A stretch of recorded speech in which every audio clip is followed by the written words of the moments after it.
Hello. How are we doing? Apologies for the 15-minute delay. I was just getting a couple of bits sorted and didn't quite finish what I needed to finish earlier. Then I stopped to have dinner. Dinner took a little bit longer than I thought. You know, it was classic little bit of poor timekeeping / things just taking longer than I was expecting them to. But we're here now. We're ready for another round of US Grand Prix action. We've had 2 qualifying sessions already, a sprint race. Just going to move this chair out of the way. And therefore, do we really need more American Grand Prix action? I don't think so. I think we should call it here. Let's not bother handing out any points. Let's not worry about giving out any points to anybody. Let's just leave the championships as they stand, I think. Have an afternoon off and come back for the Mexican Grand Prix next week. Thank you so much, guys. I appreciate it. I'll see you all very, very soon. That's going to be the end because I genuinely feel like we just don't need another Formula One race. We don't need more points. Why is there a sprint race and how does it work? Very interesting concept that Formula One added to the calendar. What? 3-4 years ago now, 2021, I think was the first season with sprints. It's just basically a mini race, 6 Grand Prix throughout the season at the moment anyway. Get a sprint race, and it's just a mini version of the race, about a third of the distance, exactly a third of the distance of a regular race. Race starts at 4 a.m. for you. Ouch. Ouch, ouch, ouch. How are we all doing, though? I can see Sally in the chat. I can see Moto Hollands. I can see Sarah. I can see Josh. Welcome back, lads. Talker, Azan, Pug, Nova. How are we all feeling? Stream has started. Guys, refresh. It has started. It has indeed started. We are here. We are back for the 4th time this weekend. Because we've had 4 competitive sessions. Still haven't quite got myself into the routine. I could have done free practice 1 this week. I was here for it, but didn't quite have the full amount of time needed to be able to do it. But I'd like to be able to do a couple of free practice 1 sessions a season as well. But that's another thing for another day. We won't get there this weekend. For you, it is 30 minutes past midnight. Oof. Lando can be world champion. Technically, yes. Feel good. Manchester United's first win at Anfield since 2016. Yep. Also not happy about that. It's not been a good day. It's not been a good day. I feel like this fine, right? I'm positive. Max Verstappen is not going to win this Grand Prix. Say it with me, everybody. Max Verstappen is not going to win this Grand Prix. Say it one more time. Max Verstappen is not going to win this Grand Prix. Is not going to win this Grand Prix. Think about it. Say it. Bring it into existence. Because we just cannot have it. He doesn't need any more points. Does not need any more points, does Max Verstappen. We are 40 minutes from the start of the Grand Prix. Just going to pop in and out. My heart can't take watching this race. I mean, hopefully it's nothing like the sprint start. We could do with both McLaren cars finishing the Grand Prix. Would be great. Cars are now making their way to the grid. In fact, I can probably show you it. If I go to the detailed one, there you go. You can see the cars going to the grid. Hülkenberg, Verstappen, Antonelli and Bortoletto side by side into turn 12. Very interesting. Behrman, Russell, Sainz, Albon, Lawson, Tsunoda, Hadjar, Piastri, Ocon all out on the circuit. Bit of a queue in the pit lane as well. So the cars are preparing themselves. We're getting very close to the start of this Grand Prix. Is this some reverse psychology? Do I want him to win? No, I don't. No. Max Verstappen is not going to win the Grand Prix. How many more times can I say it? Max Verstappen is not going to win this Grand Prix. Please.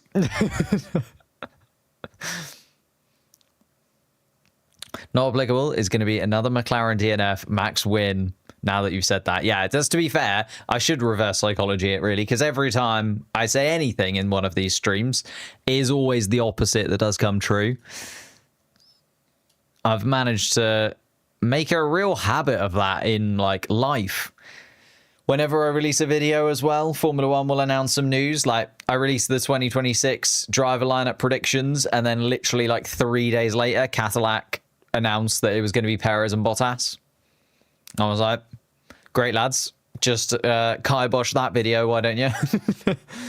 I think I did a video earlier on in the season about like Lando Norris's chances of winning the championship. I think it was just before the Netherlands, possibly, where I did like, I did a simulation of the season. And then in my simulation, Lando Norris came out as the driver most likely to win the championship, and then he DNF'd in Zandvoort. So I have got a real habit of absolutely just ruining the future of Formula One drivers by putting out my thoughts into the universe. So I just really shouldn't talk about Formula One anymore, and then things that I would want would come true. On that note, shall we look at our predictions once again? We went through them yesterday in qualifying, but a reminder of what you guys predicted for this weekend's Grand Prix. If you do want to get involved in the predictions, make sure you head over to the posts tab. Couple of days before the Mexican Grand Prix weekend, we'll pop a little predictions up there for you. You can get your vote in. I think it was just over 200 people got their votes in for the predictions this week before the US Grand Prix. These were those predictions.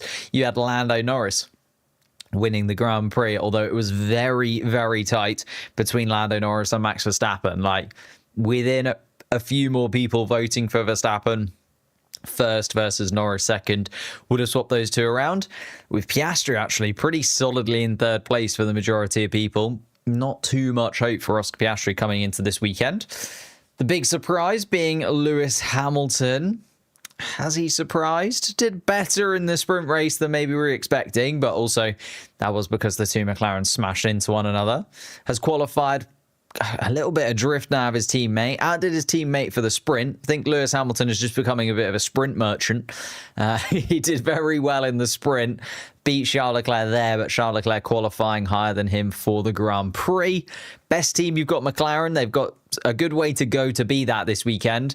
No points scored in the sprint, whereas quite a lot of the other teams in and around them got a good chunk of points, or 10 points was it for Red Bull, 9 points for Mercedes, like some good points being scored. Or was it 9 points for Ferrari? They were all in around the 10, 9, 8 point margin.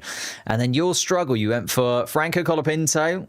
I can see that. Yeah, it's sort of coming true. Struggling with the car yesterday. Didn't manage to get himself that far. I mean, he did manage to get into Q2. But it was a little bit lucky. Like, you only managed to get into Q2 because a couple of people got lap times deleted. So you win some, you lose some. And then you guys have gone for the flop team being Aston Martin. Lance Stroll doing his best job to make that come true.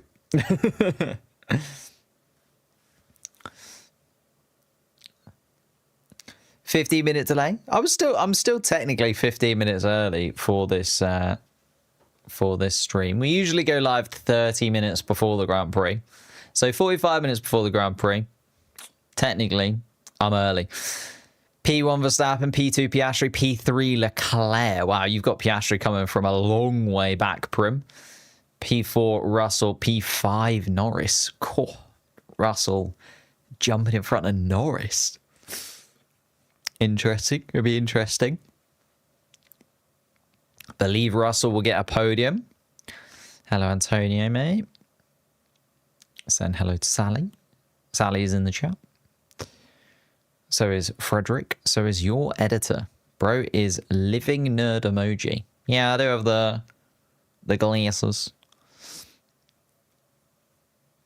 People are spoiled with 1 hour before now. Very true. I've done it a couple of times. I just go live when I have got the time to. When I've got the time to, I'm happy to go live, happy to chat.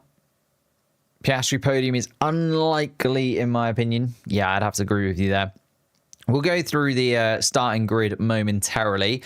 Just quickly remind ourselves of the situation in terms of tyres and degradation around here. So 56 laps of the COTA circuit to come, a race distance of 308.728 kilometers, because the circuit is just over 5.5 kilometers long. Lap record here, 136.169. It's been absolutely smashed. But we're looking at the tyre compounds more than anything else. It's an interesting one, as we mentioned yesterday before qualifying, how the teams would play this, because it is the C1 hard compound tyre and then a little jump in the compounds. Pirelli have once again decided that a jump in compounds will just spice up the race a little bit. So instead of being the soft, we have the C3 medium and then a C4 soft compound tyre brought to this weekend. I still feel like the one-stop strategy will be used by the majority. You know, they've chunked through those C4 tyres yesterday in qualifying, especially those top 10 drivers. But you never know, maybe someone's going to go for a two-stop, chuck in a set of soft compound tyres at some point if they've got the longevity in them to do a race stint. I think the majority, though, I don't know, do you start on the medium tyre?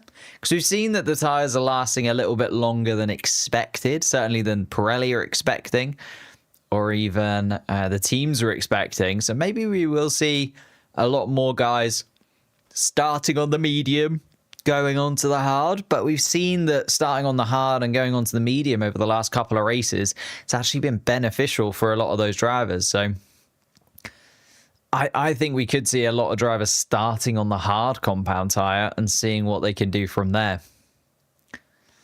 Anything but yet another Max win. Give me 2023 vibes, Antonio. Max hasn't actually won that much this season. Is making a little bit of a habit of winning post-summer break. Lando will mess up into turn 1, but still win. I mean, I'd take it. I'll take it. If you're offering it now, I'll take it. But as I say, the tyre compounds that people will be using, I think it'd be interesting to see where people start, because the tyre degradation is usually fairly high here. It's quite bumpy circuit, you know, particularly down into turn 12 if you watch the cars at top speed. Coming down there with the DRS open, like you can really see how bumpy it is in some of these braking zones, and that does put extra load on the tires and therefore degrades the tires a little bit more. There's also quite a lot of high speed, you know, turn 2, 3, 4, 5, 6. The tires are holding on for absolute dear life. We saw it with Isaac Hadjar yesterday, where he lost the tiniest little slip from him going into turn 6, and the car completely unsettled and into the barriers. So it is very likely that we might see a higher tire deg than we're expecting, but then we're not expecting much, are we? Because over the last few races, tire degradation hasn't really been a thing to talk about. It's been very much a one-stop easy one. Do you reckon we'll see a plank wear disqualification like 2023? I mean, if Ferrari have got anything to go with it, I could certainly see a Ferrari driver or two being disqualified for plank wear. Charles Leclerc was lifting and coasting after about 12 laps last time out in Singapore. 56 laps of COTA. Literally one of the highest plank wear circuits on the calendar. I think we're going to see some Ferrari lifting and coasting pretty early on. What are we talking about? Max is going to win. Close that gap once again. Look, Freezer, you've come to the wrong place. I know I'm wearing an AlphaTauri jumper this weekend, but it's just the one that was not in the wash. We are McLaren fans through and through. And we believe that Max Verstappen will DNF. Okay? We believe Max Verstappen will not win the US Grand Prix. Say it with me one more time. Max Verstappen will not win the United States Grand Prix. He's won the sprint. Doesn't need any more. Although the trophy for this weekend does look absolutely incredible. It's like a bull's head. And it would be very cool for a racing bull or a Red Bull car to win the Bull Trophy. But even so, double Ferrari disqualification. That could also happen, to be fair. Let's look at the Drivers' Championship just before we jump into the qualifying board itself. Just over, or just under, sorry, half an hour before we get on going. Glenn Powell, the actor there on the grid. I have never seen Glenn Powell in anything. Is he an actor of note? Can anyone name something that Glenn Powell is in that I might have seen? Because I do not recognize that man in the slightest. You can be a McLaren fan, but be realistic. I'll be realistic once we get there. Do I have a picture of the trophy? I can quickly find one.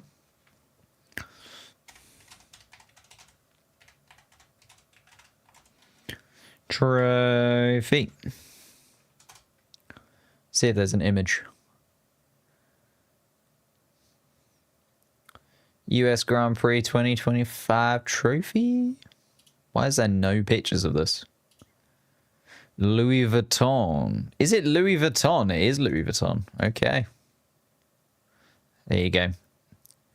I'll show you a quick pitch. There's got to be a better picture than that. Threads? Anyone on Threads? Is there a picture there? Oh, there you go. It's a little bit of a better picture. Bada bing, bada boom. Start of the McLaren delusion. It's not the start. I've been here all my life. There you go. There's the US Grand Prix trophy for you. As I say, it's pretty nice. It's very America build, don't get me wrong. But as trophies go, I'm sure Nico Hülkenberg would rather have this than a Lego one. It's got a pretty cool look to it.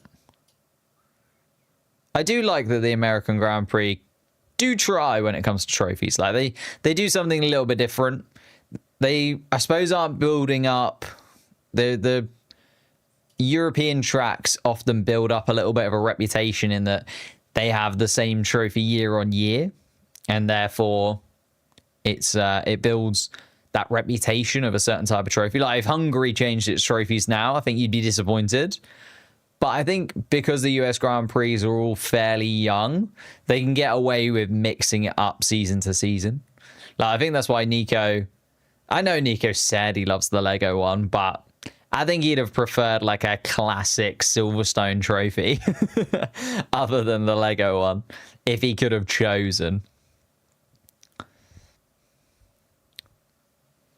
Lovely, it's two of the tracks that make the skull. Yeah, exactly. Like it's just a very cool trophy.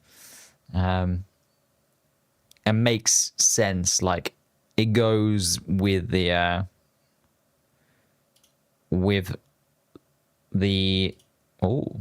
let's just delete that from the chat.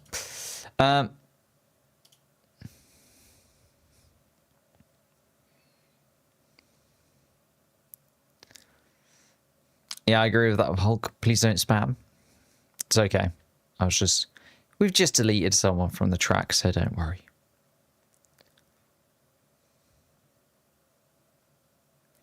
The Lego trophy should be an addition to, not the only trophy. I think it was, though, wasn't it? I think they did get a sort of Silverstone trophy as well. Or at least the winner got the Silverstone trophy as well. I think. And then I think the Lego trophy was sort of an aside.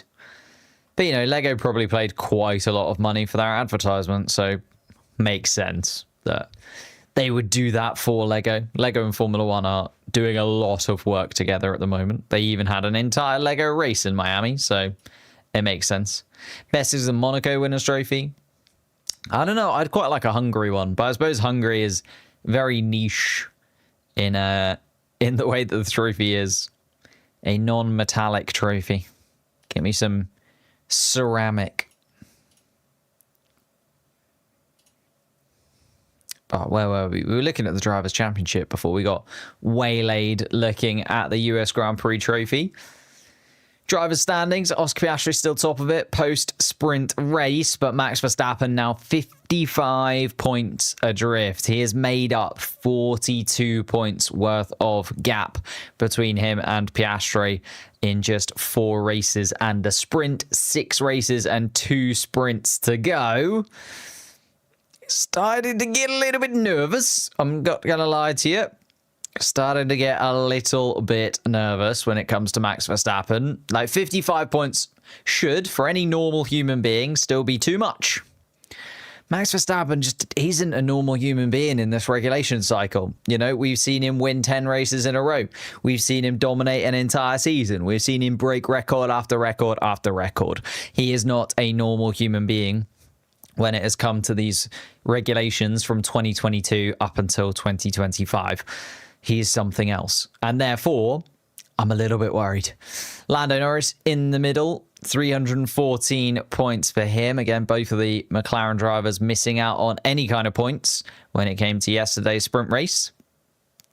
George Russell, 244 points. Still technically in the championship standings, but I don't think it's going to happen for George Russell, bless him. He's done a very good job this season. He's earned that Mercedes contract. Going to slot into 4th place in the driver's standings, I think, for this year.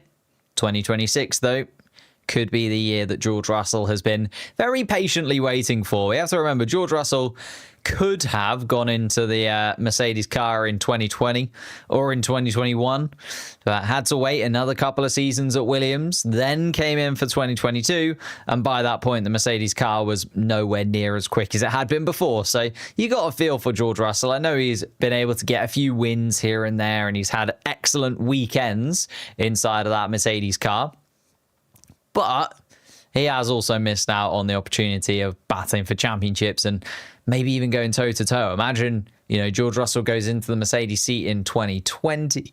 Then in 2021, maybe it's a Verstappen-Hamilton-Russell championship that we're watching throughout 2021. Could have been very interesting indeed, but all hypotheticals now. And actually, I'm not sure that would have happened because I think George Russell has needed a few seasons at Mercedes to really flourish. You know, a lot of those question marks that we had over George Russell even a couple of seasons ago, I think this season he's put those to bed and is now, in my opinion, the second best driver on the grid. Like a really, really stunning drive this year from George Russell. I know 6 races still to go, but so far, very, very solid. What driver would you bring back to the current grid? I mean, Jenson Button. Got an itch that track limits will steal the spotlight. Yeah, we're definitely going to have the track limits up for this one. Down into turn 12 through turn 19. Well, we've seen track limits already play a big part in yesterday's qualifying. So certainly Formula One are going to be back with some track limits, and the stewards are going to be there with their magnifying glasses again, looking at whether the tyres have fully left the circuit. Charles Leclerc and Lewis Hamilton just behind in 5th and 6th place going into this Grand Prix.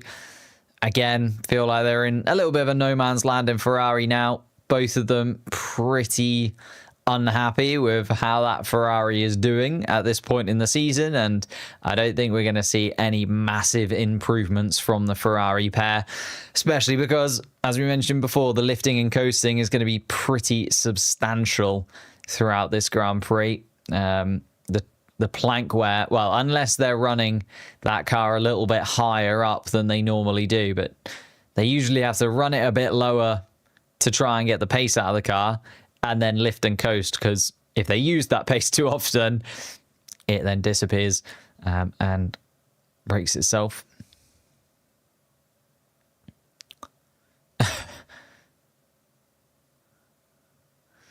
Burnt my lander there.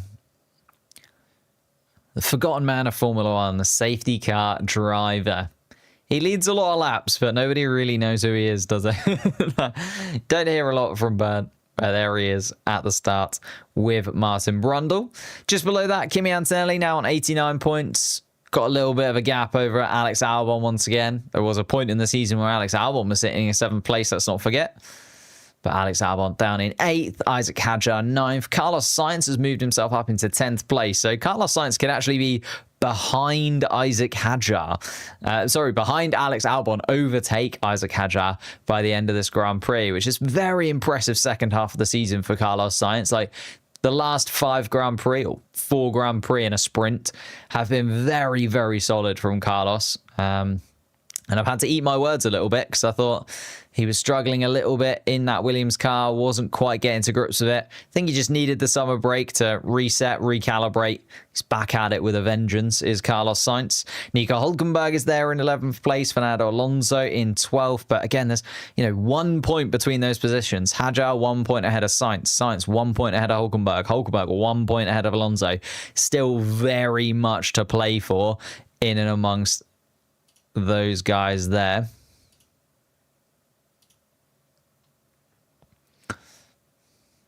Let's just hide that for a second. If we could rattle through some chat messages, that would be amazing. Lance Stroll, 32 points in 13th place. Liam Lawson in 30th.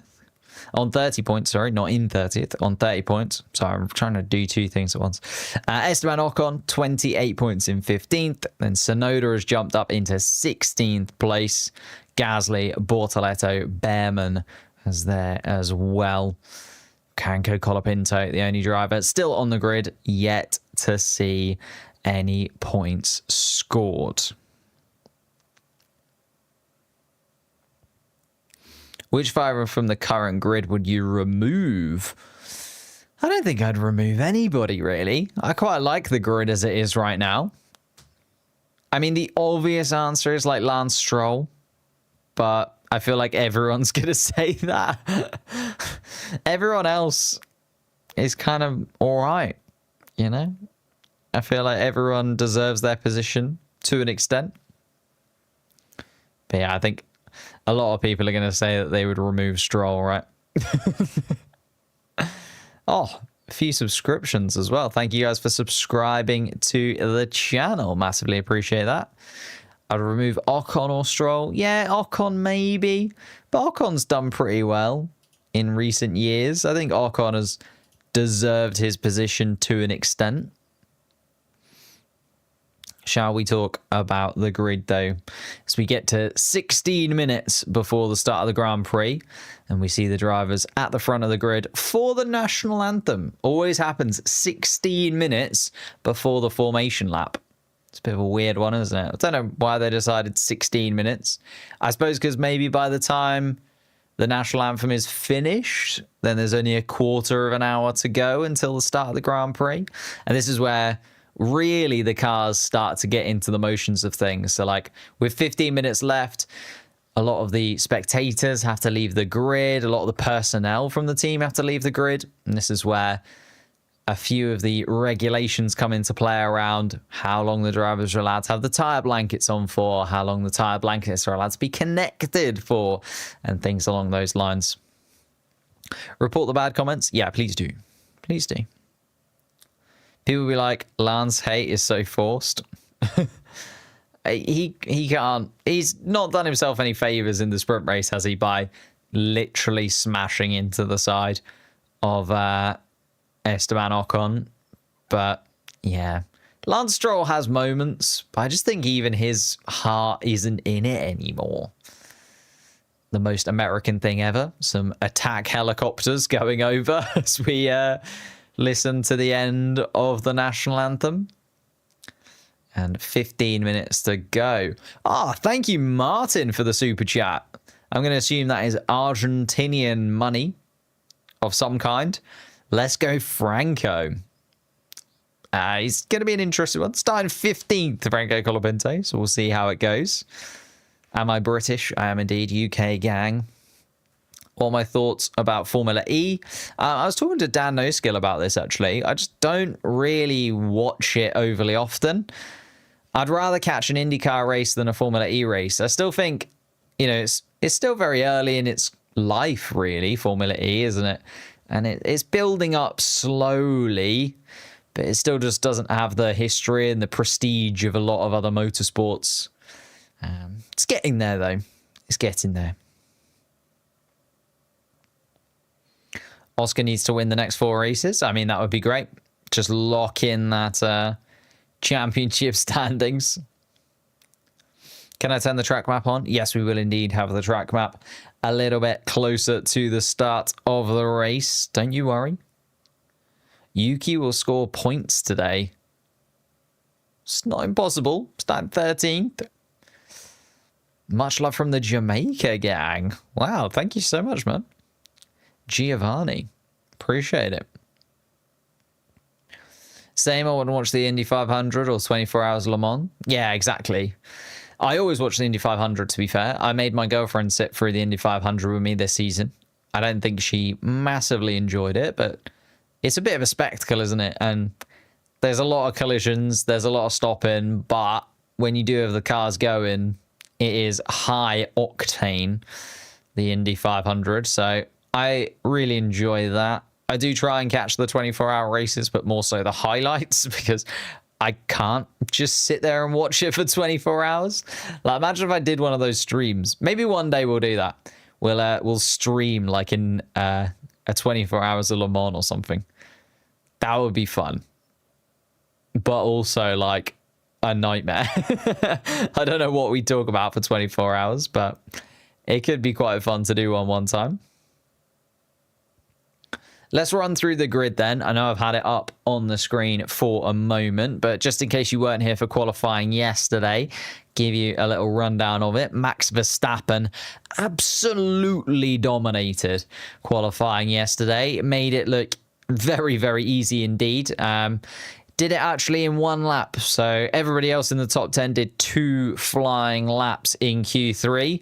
Max Verstappen went for 2 flying laps, but actually missed it. The checkered flag was flown just before Max Verstappen was able to cross the start-finish line. So Verstappen didn't get a second bite of the cherry and still managed to be on pole position ahead of everybody else by a couple of tenths of a second. Like, it really was absolutely dominant from Max Verstappen.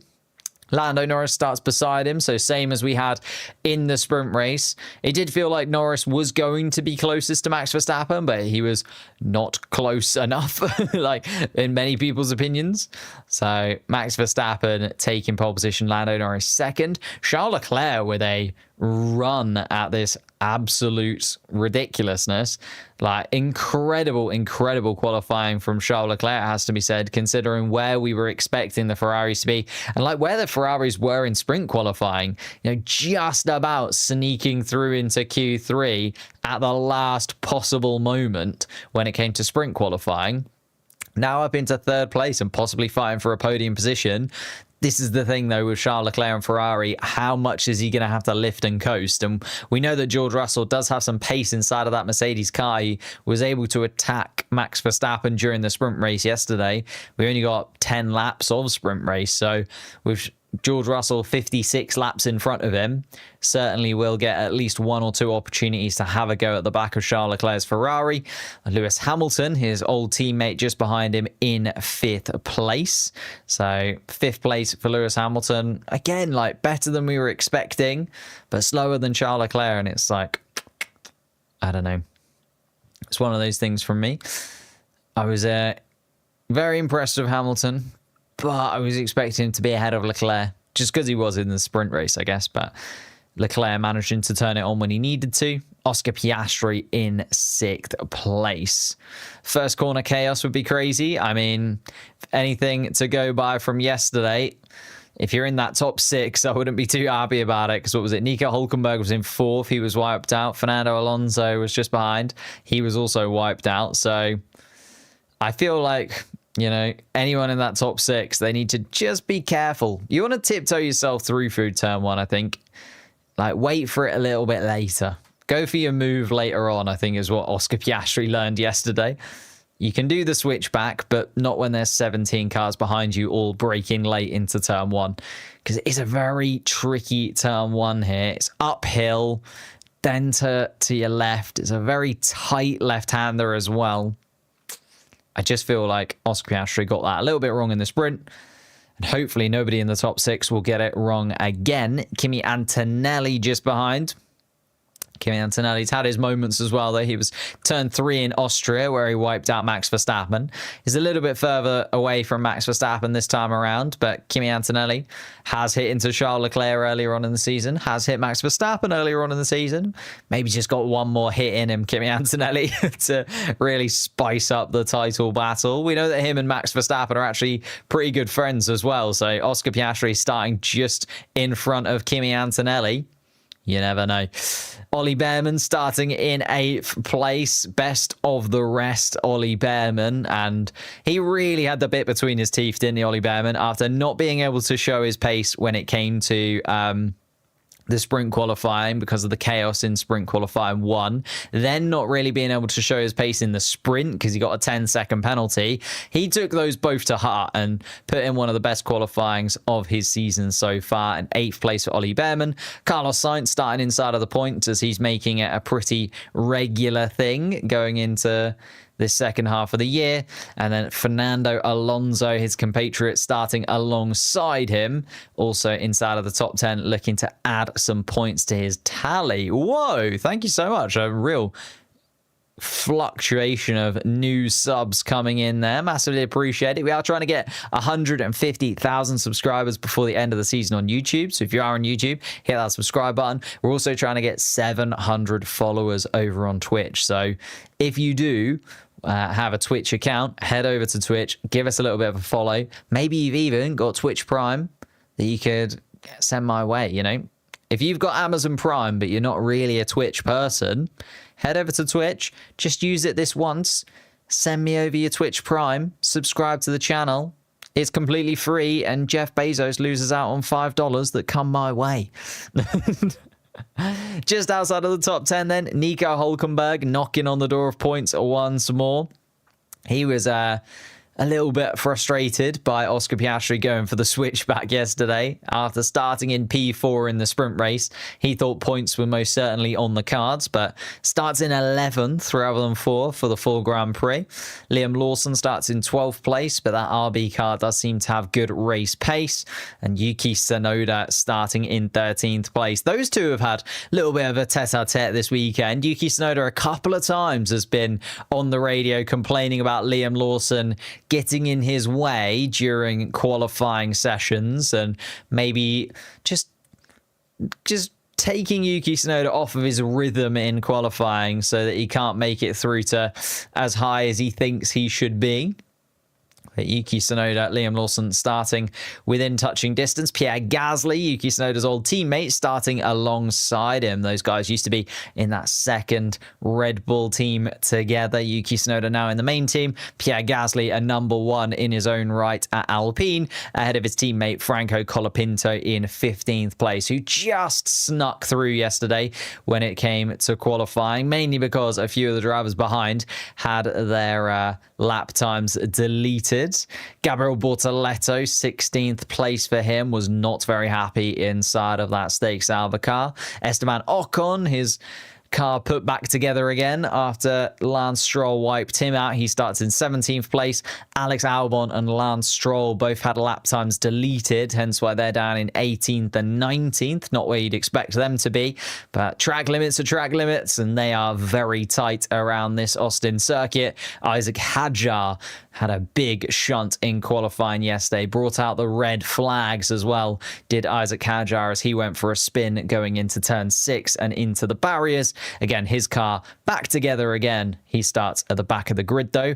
Interesting that the medium tyre is the compound of choice for the majority of the grid. I thought it was going to be. I thought maybe we'd see somebody inside of the top 10 gamble on a hard compound tyre, but it's actually Charles Leclerc gambling on the soft compound tyre that is the one to keep your eye on. They are a slightly scrubbed set that you would have used in qualifying yesterday, Charles Leclerc, but going for something a little bit different inside of that Ferrari. Maybe because, you know, he doesn't think he's got the pace of Verstappen and Norris, so possibly needs something to go his way in terms of strategy if he's going to be able to move forward in any particular way. Thank you for the new subscribers and even more Twitch follows as well. I can see them coming up on the screen. Natalie, Nicholas, Luke, thank you so much. JE $, like baby no money. BBNO $. JE $ there. And tax authorities also following the channel over on Twitch. Thank you guys so much. We are just a couple of minutes away then from the start of this Grand Prix. As I say, Charles Leclerc on the soft compound tyres, maybe one to watch. Bortoletto, Ocon, Albon, Stroll and Hadjar also breaking the routine of starting on a fresh set of medium tyres. Oh no, sorry, Fernando Alonso. One lap he completed on those medium tyres. That would have been during free practice. They'd have done that lap most likely. So Fernando Alonso doing one lap on those medium tyres. Slightly scrubbed set before going into the race. Let's see if we've got everything loaded up then for our race board. Oh, we've got the championship up there. We will go back to that throughout the race, undoubtedly, as we need to jump into who is where in the championship. But you can see the drivers' radio messages coming through now. And also gonna just get this to the right size. There we go. Lando didn't look too confident. I mean, it's gonna be tough. Max Verstappen is such a difficult driver to get past at the best of times, and you got to remember Lando Norris was trying to get past Max Verstappen here last year and it didn't go well for him. So like he's well aware that Max Verstappen is going to be a difficult driver to get past to win this race, but he also knows that those 7 points that he could gain by getting into first place rather than being in second, especially if Piastri stays down there in 5th or 6th, then they could be absolutely massive when it comes to the championship. We'll talk about the championship a little bit later on, though. We'll give the drivers a few laps to get themselves into their positions for this Grand Prix. But yeah, Lando Norris knows how decisive this weekend could be, I think, knowing that the points available to him could put him in such a strong position in the championship. I mean, if things go really wrong for Oscar Piastri, a win here for Lando Norris could even put him top of the Drivers' Championship going into the final 5 races of the season. Which of the special COTA liveries is your favourite? Oh, we talked about that during the sprint. But yeah, I'd love to know your thoughts in the chat. Which of the COTA liveries do you think is the nicest? I think the RB one is the most exciting one. It's very different to what we've had before, but Haas always do a decent livery, to be fair, when they come to the US. As we look down the grid now from turn 1, the formation lap just a minute or so away from us. Softs is a hopeful strategy. I think he's just trying to zig where everyone else is zagging, right? Trying to do something a little bit different. But yeah, it's a gamble from Charles Leclerc, particularly in a Ferrari that's not the nicest on its tyres compared to the McLarens and the Red Bulls in front of him. But Charles Leclerc may be going for track position early on. Could be the other thing that he's trying to go for here. If he can get the track position very, very early rather than having to fight for it later on. But then he's always going to have to pit earlier on as well. So it is an interesting choice. Don't get me wrong. It's a very interesting choice indeed that Charles Leclerc is going for. But Max Verstappen is going to get us underway here then in Austin for the formation lap. And we're up towards turn 1. DRS disabled for now, as you can see down at the bottom of your screens as well. We're thinking another big crash at the start. I certainly hope not. I'd like to see what the 2 McLarens can do in terms of race pace here. I'd like to see them actually finish a racing lap of this Grand Prix circuit. As George Russell said yesterday, George Russell was very happy to pick up his 2nd place, but he was also very clearly, saying, look, we didn't get to see what the McLarens can do. He was not expecting to be getting a 2nd place again this time around in the race if the 2 McLarens are still in it. So the McLarens do have pace here and the other teams know it. We just want to be able to see it.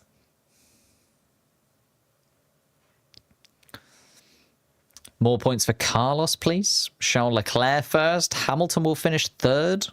Some interesting discussions in the chat, actually. No crash at the start, please. Some people want to crash. Some people don't want to crash. What will we see? The formation lap then. Almost over as Max Verstappen enters the final part of the lap. Third sector, of course, starts between turn 12 and turn 13. Verstappen then will start to slow up the pack a touch just because Isaac Hadjar is all the way back at turn 11 at this point. And actually, Isaac Hadjar leaving quite a gap between him and Lance Stroll. He's going to have to hurry up a little bit. Do have to stay within a certain distance of the cars ahead. Isaac Hadjar separating himself out. George Russell doing the same behind Charles Leclerc and just giving himself a little bit of clean air to run into. Hope Lewis wins, but I think that's wishful thinking. I also think that's pretty wishful thinking. Max wins easily. McLaren's might crash again. The nerves are kicking in. I really hope not. I really, really hope not. Here we go then. Max Verstappen. Final couple of burnouts on the grid. Lando Norris moves to the left-hand side. And this is the thing here. Up towards turn 1, Lando Norris is going to have the inside line. And I think it's 5 out of the last 9 Grand Prix, or 7 out of the last 9 Grand Prix. Can't remember the exact stat right now. The second place has actually led the first lap going up the hill. Here we go then.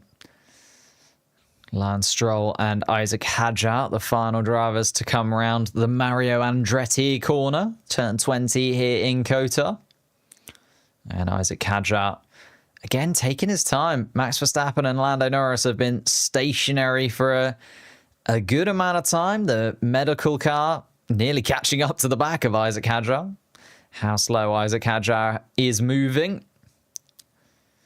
And here we go then. The green flag is waved. 5 red lights are ablazing.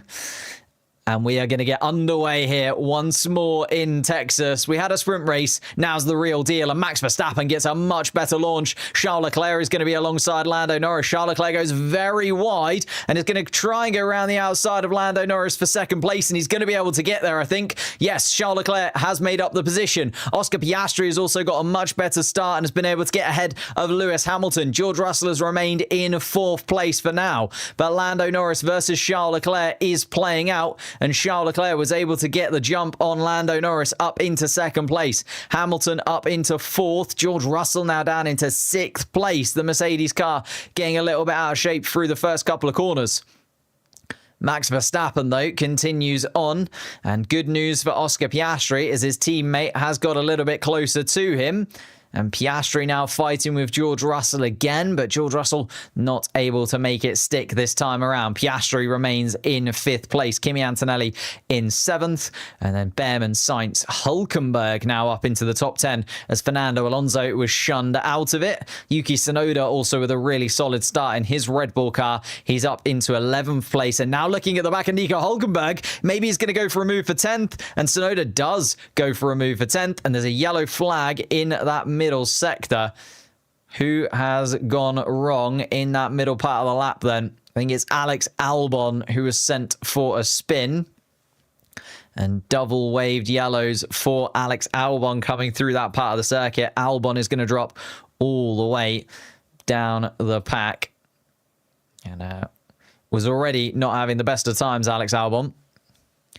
And now going very, very slowly indeed.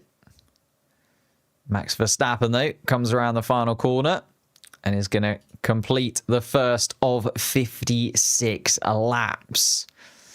Oh, it is lagging. Apologies. Let me just sort out the map. Might just be going to give it a refresh. Might take a second to rejoin, though. Max Verstappen, though, going strong indeed. Piastri having a little look up the inside of turn 1, but not able to do anything this time around. Hamilton's pace looking good, and George Russell, actually, the driver, putting Piastri under pressure. We've got Max Verstappen leading by over 1.5 seconds now. Piastri is still under pressure from George Russell, though. That's the battle that I'm catching right now. George Russell not able to make a move. As I was saying, Charles Leclerc in second place, got the much better launch around the outside at turn 2. And Charles Leclerc doing the job as we're going down the back straight now. Soft and wide line at the start did wonders for Charles Leclerc. Yeah, he absolutely nailed it, to be fair. Did a very, very good job indeed, did Charles Leclerc. Just judging it perfectly at that point. Was able to go around the outside and able to slot himself between Max Verstappen and Lando Norris. And then once you get to turn 3, you're on the inside line. Once you get to turn 2, you're on the inside line. And he got the move done before they could get to turn 3. I don't know what is wrong with the map. It keeps lagging ridiculously. Let me reset it once again. So it's not my end, unfortunately. It is running on my screen, so it must be a multi-viewer thing, which is frustrating.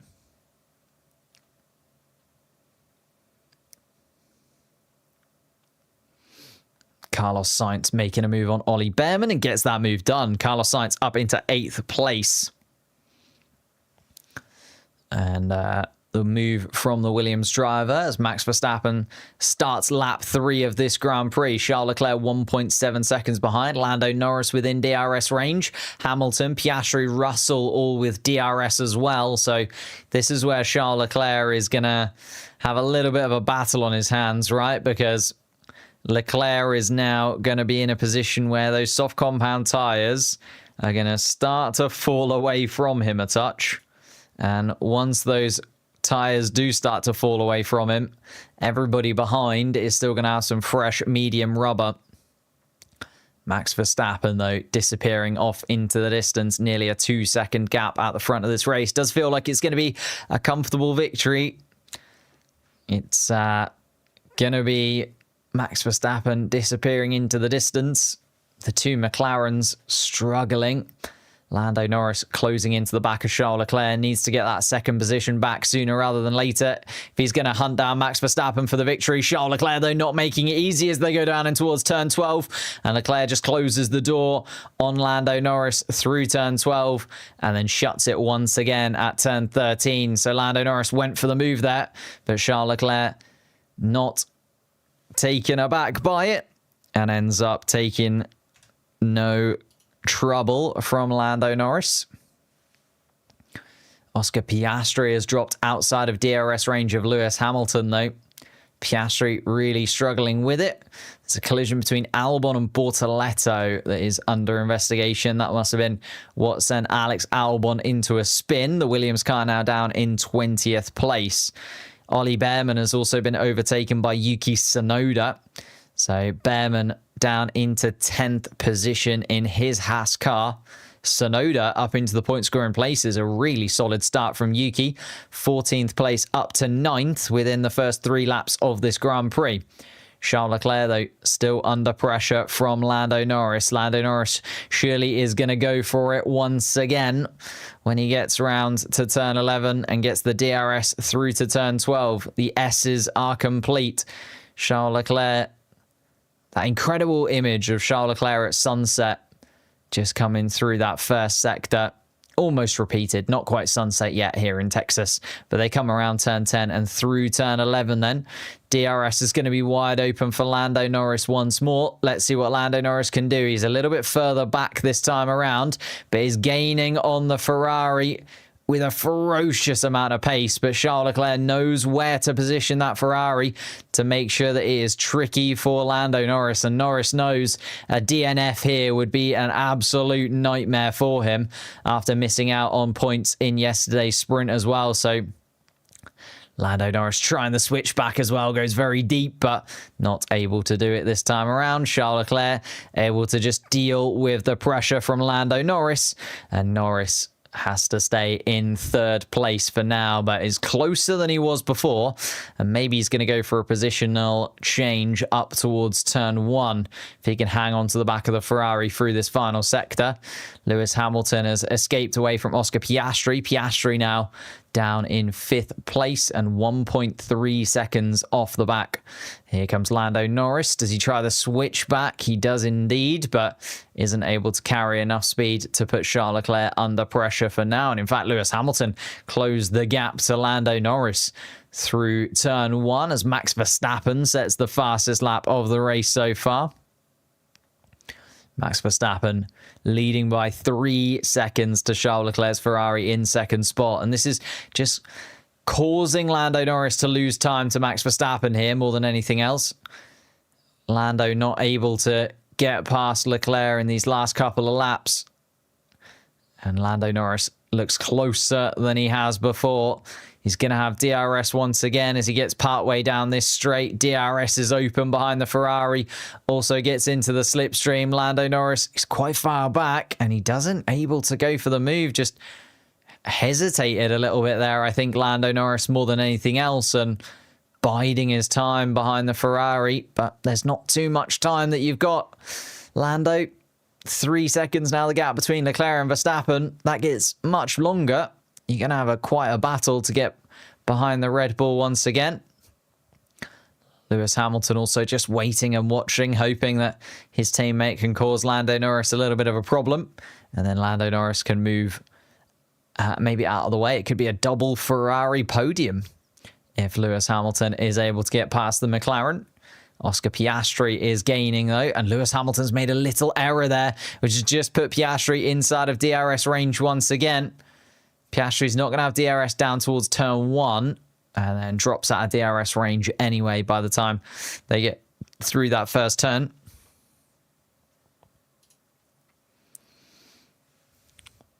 Lando Norris trying his best to get into third place, but maybe just needs, into second place, but how long can Lando Norris really stay there and get within half a second of Charles Leclerc and his tyres actually hold on? George Russell has dropped outside of DRS range from Piastri. Kimi Antonelli another second behind as well. It's Carlos Sainz, the first driver with DRS in that midfieldy pack. Tsunoda and Behrman, no DRS for them either at the moment. Oh, and a lot of track limits for Isaac Hadjar. He's already broken track limits twice in the first 6 laps. So Isaac Hadjar needs to be a little bit worried. 4 track limits infringements gets you a 5-second penalty. Remember, you get 3 strikes, your 4th strike, and you're not out, but you get a 5-second penalty, which can be pretty damaging considering. Just going to try and reset the map once again. I do apologize, guys. I am trying to reset the map. Oh! And there is Kimi Antonelli, who's gone for a spin. And Kimi Antonelli, has he collided with Carlos Sainz, possibly? There's definitely something that's gone on with Kimi Antonelli as he's at the side of the track. Kimi Antonelli is going to fall all the way to the back of the pack then. He is still running, but a little bit of contact for Kimi Antonelli. And who's that? And Antonelli is stopped. Antonelli is stopped by the side of the track then. Has Carlos Sainz hit Antonelli? Yeah, he must have done, because Carlos Sainz is also going very slowly indeed. And I think Carlos Sainz might have also come to a stop. So Antonelli and Sainz have definitely collided with one another somewhere.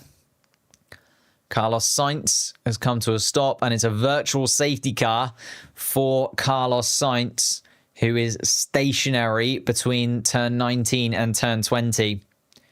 Kimi Antonelli has been hit by Carlos Sainz by the looks of things. No replay of the incident as of yet. Didn't see what happened live, so I'll let you know what happens when I see it. Here is the replay of it. Turn 15. Carlos Sainz goes down the inside. Oh, and yeah, Kimi Antonelli hits into the side of Carlos Sainz, and be interesting to see who the steward's playing for that. I think Carlos Sainz has gone for a gap that doesn't really exist. Carlos Sainz isn't really alongside either, and Antonelli into the gravel. I think Carlos, yeah, here we go. Let's have a look from Carlos's perspective. This will tell us a little bit more. Yeah, Carlos, I think, has dived in there a little bit. And Carlos Sainz saying Antonelli just turned in, but I don't think Carlos Sainz really had the position there. He wasn't up alongside enough, in my opinion, to be able to say that he should have been given that position to race, to be honest, Carlos Sainz. But Sainz has come to a stop. Antonelli continues on, but down in 19th place. That does reshuffle the points a little bit. Obviously, Carlos Sainz was running up in the point scoring places behind Kimi Antonelli, who was running 7th. So Tsunoda now jumps up into 7th place. A stunning start from Yuki at this point. Like, he has absolutely smashed it as Yuki Tsunoda from 13th up into 7th right now. Ollie Behrman up into 8th place. Nico Hulkenberg back up into the points in 9th. Fernando Alonso, the main beneficiary though, he jumps up into 10th place where he started the Grand Prix. Alonso dropped down the positions at the beginning of the race and is back at it now. And there's the replay of Alex Albon making contact with Gabriel Bortoleto. Both of the Williamses in the wars, and both of the Williamses at the back of the pack as Alex Albon decides to come in and pit. So Albon now behind Kimi Antonelli in the racing order. Who am I supporting? I am a big McLaren advocate. Let's have a little look then. Whilst the virtual safety car is deployed, if I can find my mouse. Where is my mouse? There it is. Let's have a little look at the championship standings at this moment. So with Max Verstappen gaining 25 points as it stands right now, he would be on 306. So he would be within 40 points of Oscar Piastri going into the final 5 race weekends of the year. Remember, 5 races and 2 sprint races to go. Lando Norris would also gain a 5-point advantage on his teammate, so he'd be 17 points behind the championship leader. And that top 3 getting very tasty indeed as we go into the final few races of the season. George Russell stay in 4th place. Charles Leclerc would be up nearing that 200-point margin. 195 points for Charles Leclerc if he manages to stay where he is. Hamilton up to 142. Alonso would gain a point. Hulkenberg gaining 2 points would move him up into 9th place in the standings. Yuki Tsunoda, a big 6-point swing for him, would move him into 28 points and level with Esteban Ocon for the season. That's how the season has played out for Yuki Tsunoda inside of that Red Bull car. Oops, didn't mean to press that. There we go. But we are going to continue on. Let's see then. And this virtual safety car hopefully is going to come to a close. Max Verstappen still continuing on. We have got stewards, marshals. I get marshals and stewards mixed up in my head so often. No idea why. We've got marshals running out onto the track to pick up some debris that was going up the hill towards turn 1. We're now going to get a little bit of the virtual safety car should have all the cars sort of running in the same order with similar gaps between them. The virtual safety car is ending and we're off.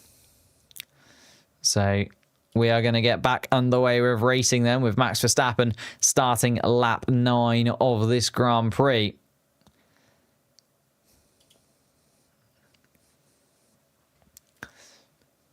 And Max Verstappen still leading by just about 3 seconds. Lando Norris losing out in the virtual safety car is now 1.9 seconds behind Charles Leclerc. Whether he decided to drop away from the Ferrari to maintain his tyres a little bit better during that safety car, virtual safety car, I should say. Lewis Hamilton, though, not doing the same, staying within DRS range of the McLaren ahead of him. Piastri in 5th, George Russell in 6th. Ocon has just had a little investigation by the stewards, but no longer anything doing. So Ocon's investigation is cleared.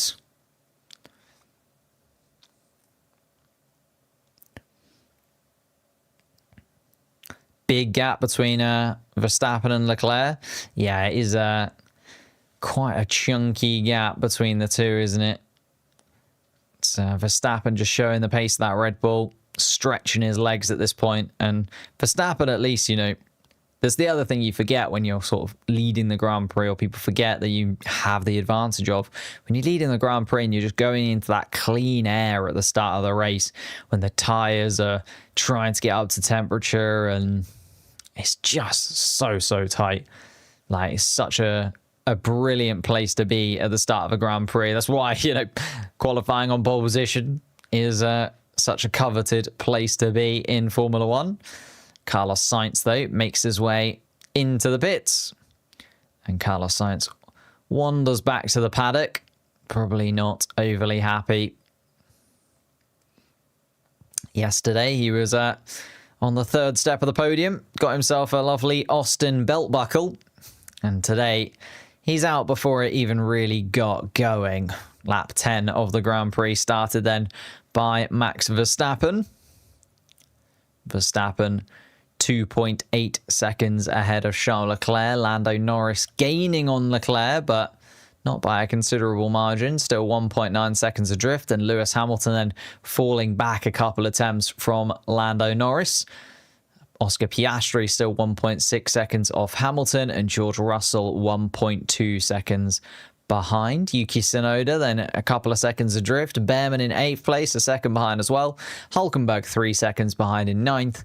Fernando Alonso at the final point scoring place, still not within DRS. Pierre Gasly is the first driver within DRS range of the next driver. He's down in 12th position. Gabriel Bortoleto also has DRS to Pierre Gasly in front. That's where everybody currently sits, and maybe everybody just using that virtual safety car to get themselves some clean air.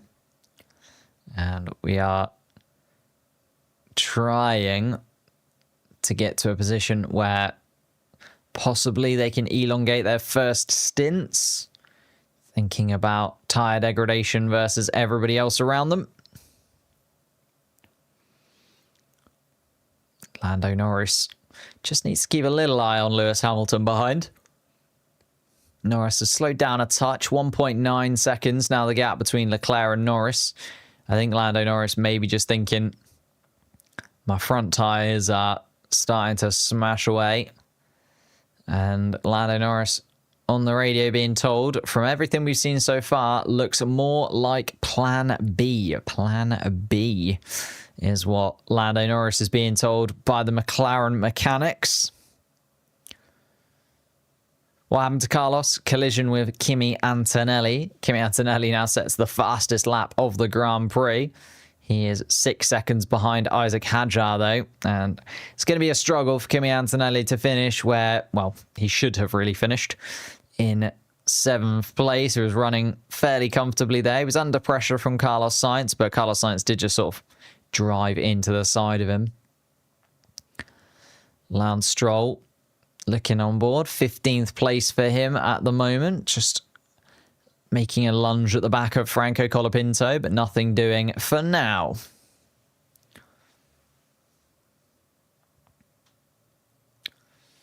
And nobody is really making much progress anywhere, to be honest.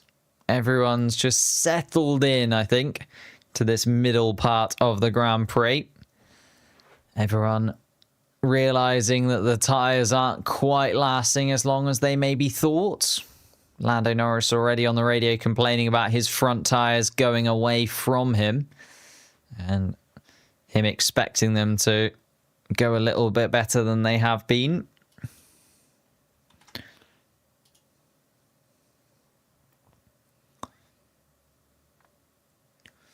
And this is the thing, right? We've been talking about whether or not the soft compound tyre for Charles Leclerc would start to go off.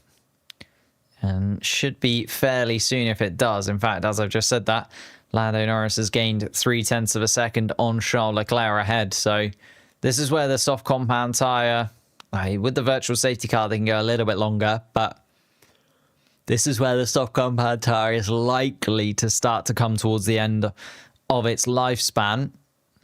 Lance Stroll does indeed make that move on Franco Colapinto and gets that move done. Lance Stroll up into 14th place.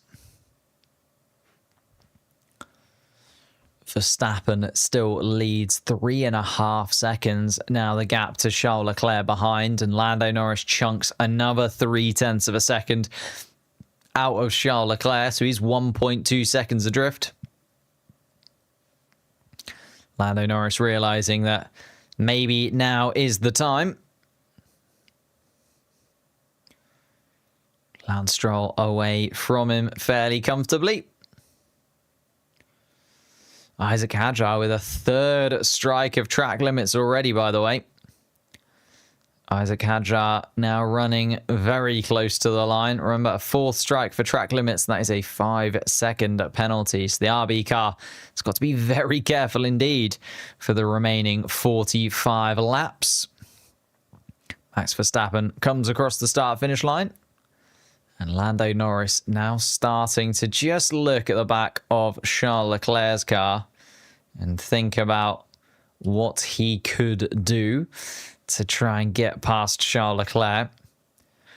Tried a little bit earlier on, was never able to make like a real go of it. There was a couple of half moves, wasn't there, from Lando Norris on Charles Leclerc, but he never fully committed to a move into turn 12 and was never close enough into turn 1, but now feels like he's gaining pretty considerably. Charles Leclerc's pace is starting to fall away on those soft compound tyres, and Lando Norris looking at a maneuver on the Monegasque man.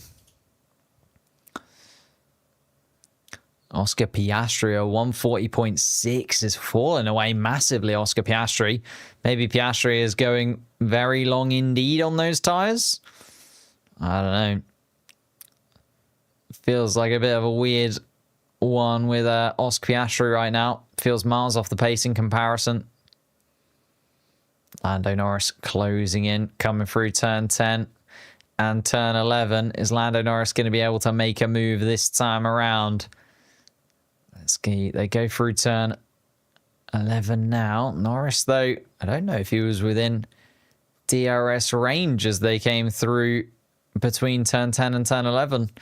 No, he was not. So Lando Norris is going to have to wait even longer still, but is closing that gap to Charles Leclerc. And is going to surely be within DRS range next time around at least.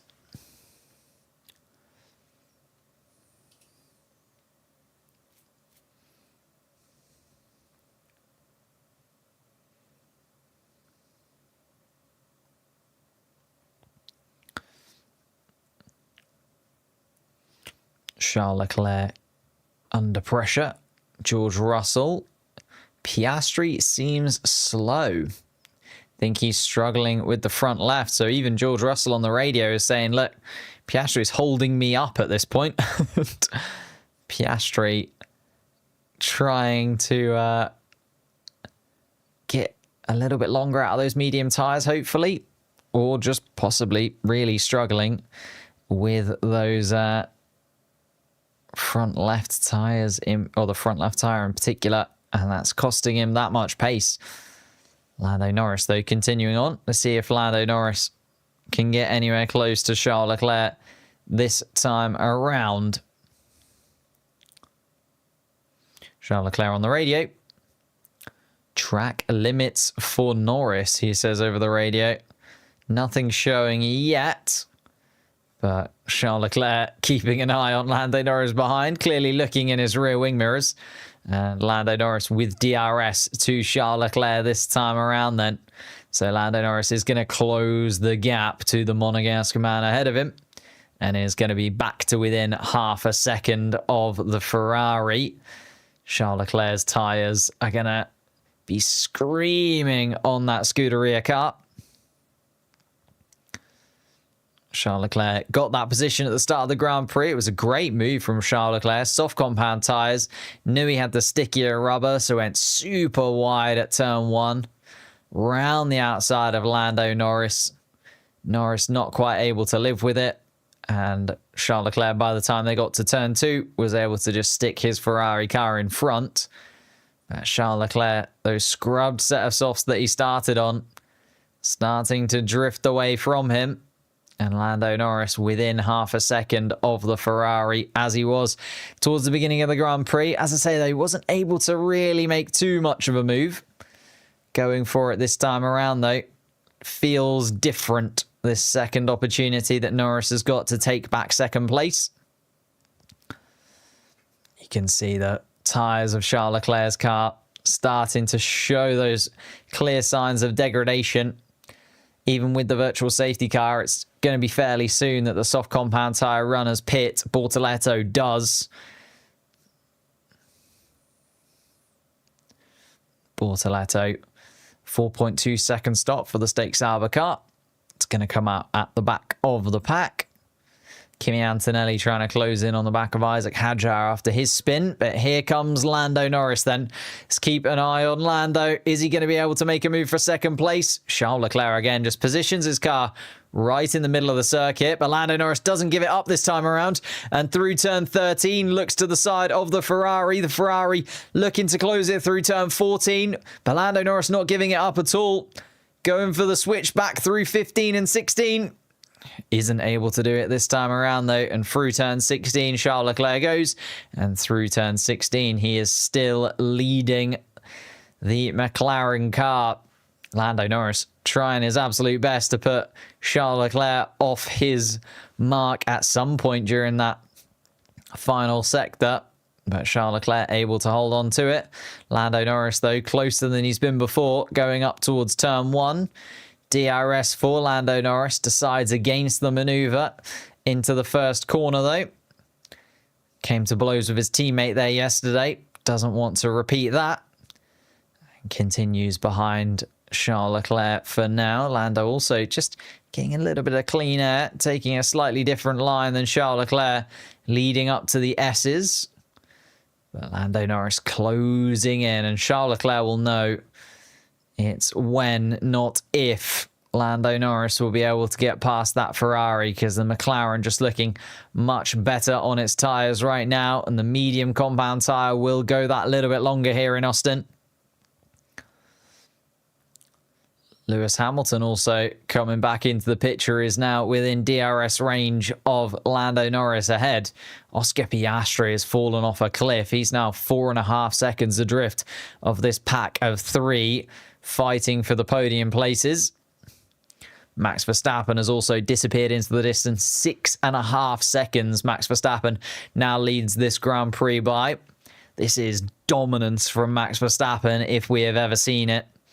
And it's not good news if you are a McLaren fan, because he looks to be back in the form of his life, really, Max Verstappen.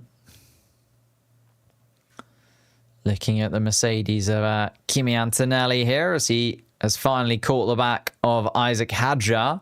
See what Antonelli can do there from the back of the pack. Obviously, he's got damage to that Mercedes car, but be interesting to see if he can scythe his way through the field. A little bit of practice for Kimi Antonelli in overtaking slightly slower cars.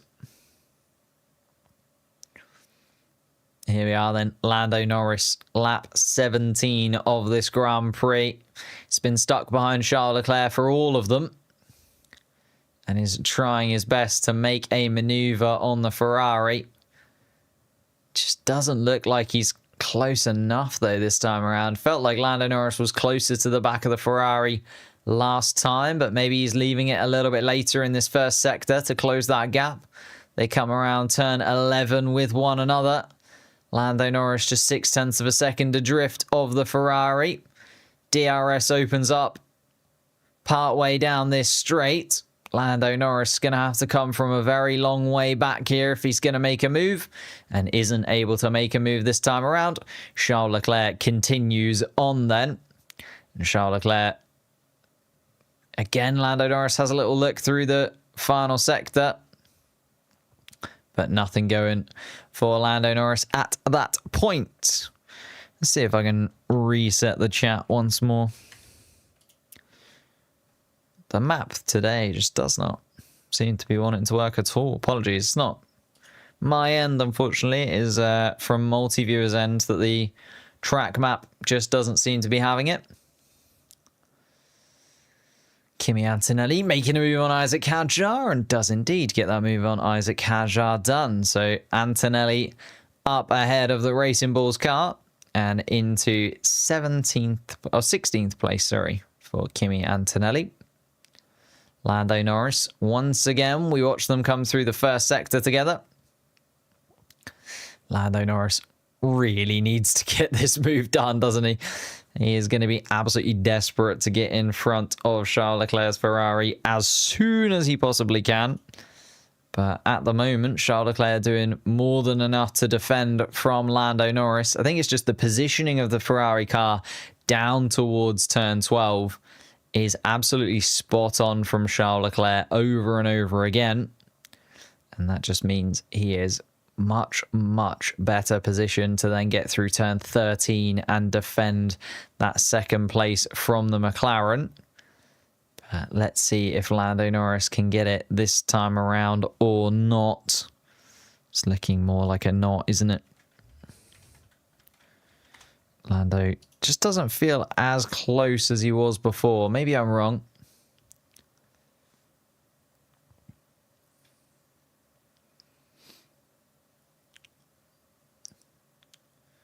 And Lando Norris still trying to catch the back of Charles Leclerc.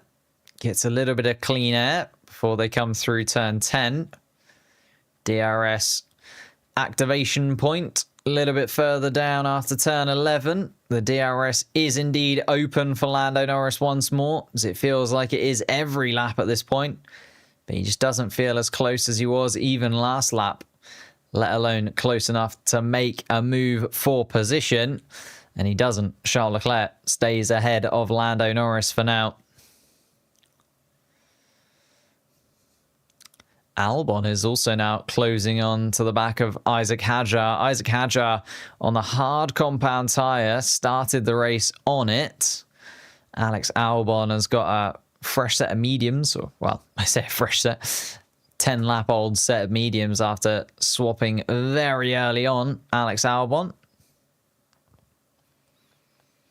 And Charles Leclerc has got to continue on, because otherwise he knows that Lando Norris is going to be able to get the undercut. So Charles Leclerc is doing everything he possibly can with those soft compound tyres and holding up Lando Norris wherever he possibly can. The gap now at the front, 8 seconds to Max Verstappen.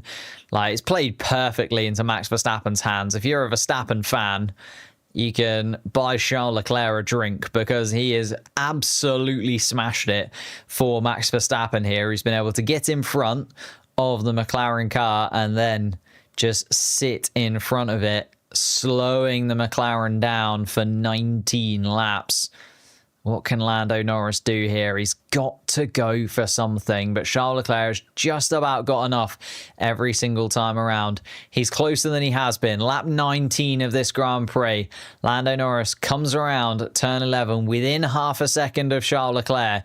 It's going to have to be a lunging move. He goes to the outside of the track. Charles Leclerc positions himself on the inside towards the apex. Lando Norris tries to maybe go for the switchback around turn 13. He's going to try and go around the outside, but Charles Leclerc pushes him wide, and Charles Leclerc slams that door shut. Lando Norris sent off the racetrack, rejoins behind Charles Leclerc. Thank you, GameStar70, for the super chat. For Max, Leclerc has proven to be a godsend today. Absolutely. Charles Leclerc gaining that position. And now is just, again, while they battle one another, you see Charles Leclerc and Lando Norris lost a second or so through that middle part of the lap. Just Max Verstappen, 9 seconds in the lead now. Every single time Lando Norris has to squabble with Leclerc, it is time that Max Verstappen is pocketing. And we are looking at a very, very dominant performance from Max Verstappen. Max Verstappen then 9 seconds. Lando Norris half a second behind Charles Leclerc and desperate to gain that position. Lewis Hamilton 1.2 seconds behind. I think it's just biding his time a touch. Knows that if there's any touch between Leclerc and Norris, he'll be the beneficiary of it. Oscar Piastri 4 seconds adrift, and Piastri so slow in comparison to the rest of the cars out on track at the moment.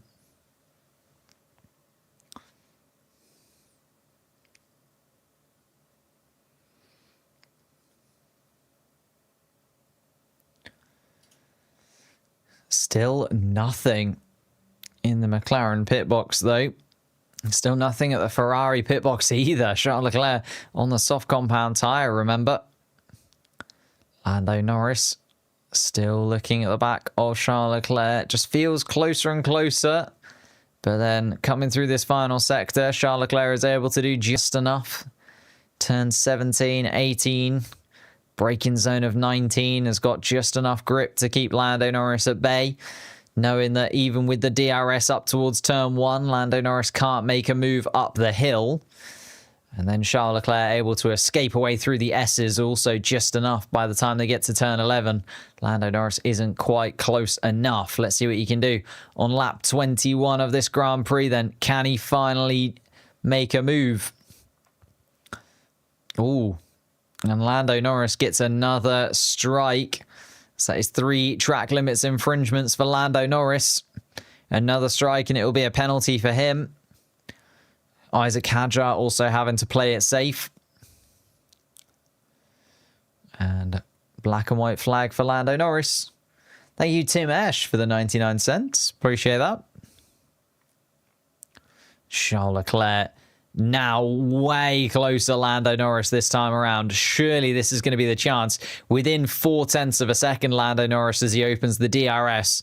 Charles Leclerc is going to position himself to the left-hand side of the track, but Lando Norris should get this move done before the corner even comes, and he does indeed. Lando Norris finally ahead of Charles Leclerc. Possibly a little bit of a mistake from Charles Leclerc through that first part of the lap that opened the door for Lando Norris there, because he was so much closer than he was previously.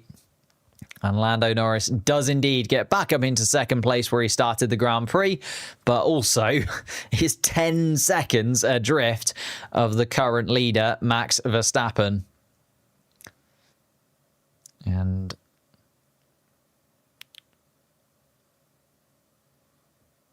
Lando Norris not very happy at all about the black and white flag that he got for track limits, saying that he got one of those strikes because of a battle with Charles Leclerc where he was pushed wide. And I have to agree with Lando Norris there.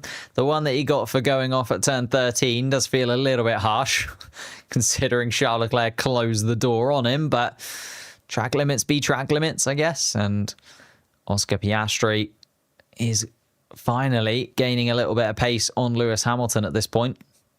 Now down 3.6 seconds rather than the 4.5 that it was previously. But Lando Norris now up into second place. What happened to Sainz? He made contact with Kimi Antonelli earlier on in the Grand Prix. He thinks he was pushed off, so hopefully take that into consideration. I would hope so, yeah. But still, I think Lando Norris just needs to be a little bit careful here of the track limits. And Lewis Hamilton now also has the pace on Charles Leclerc. Is Charles Leclerc going to let his teammate past? His teammate on the medium compound tyre? And that would be a no. Lewis Hamilton is having to fight side by side with Charles Leclerc. They're going to go through turn 13. Too wide, and Charles Leclerc through turn 14 closes the gap on his teammate. And Lewis Hamilton is going to have to make the move of his own. Tries the old switchback through turn 15, possibly. Not this time around. Charles Leclerc escapes away from his teammate for now. Interesting that the Ferrari team haven't decided to change this around, and instead they decide to box Charles Leclerc to get him out of the way of Lewis Hamilton. So Hamilton's going to move up into third place. Charles Leclerc done a lot longer on those soft compound tyres than I was expecting. So Charles Leclerc now pits. He'll come out on those fresh tyres. It is medium compound tyres for Charles Leclerc, a 2.3 second stop for him.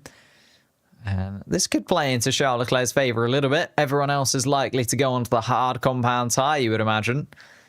And he's now going to be on the mediums. Of course, they're going to be a little bit older than everybody else's mediums around him, but we'll have to wait and see.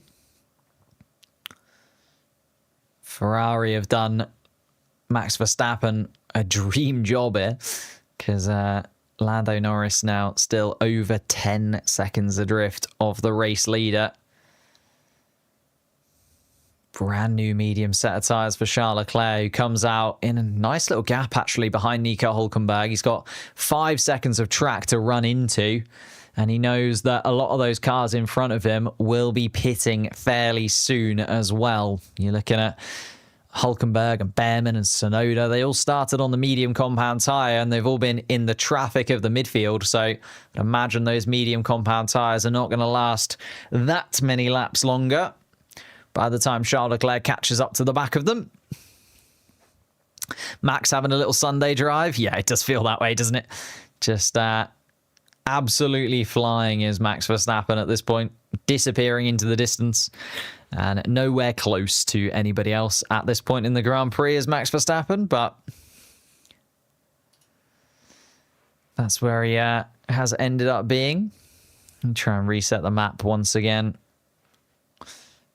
Try my best, hoping and dreaming that it will come back to life, but the track map just does not seem to want to work today, unfortunately. Apologies, guys.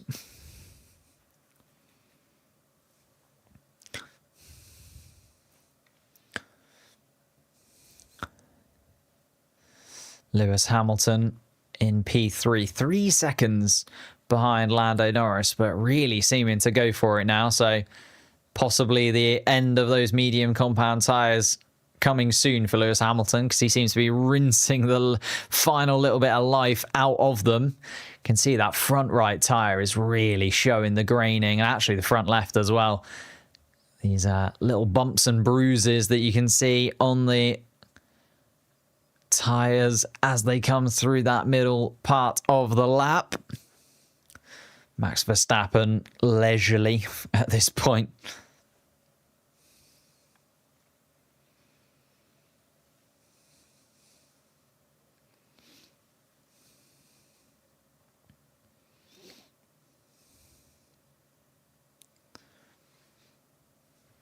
Here we go then. Oscar Piastri, 3.3 seconds behind Hamilton. George Russell then another 2.5 seconds adrift. Yuki Tsunoda, 5.5 seconds adrift in 6th place right now.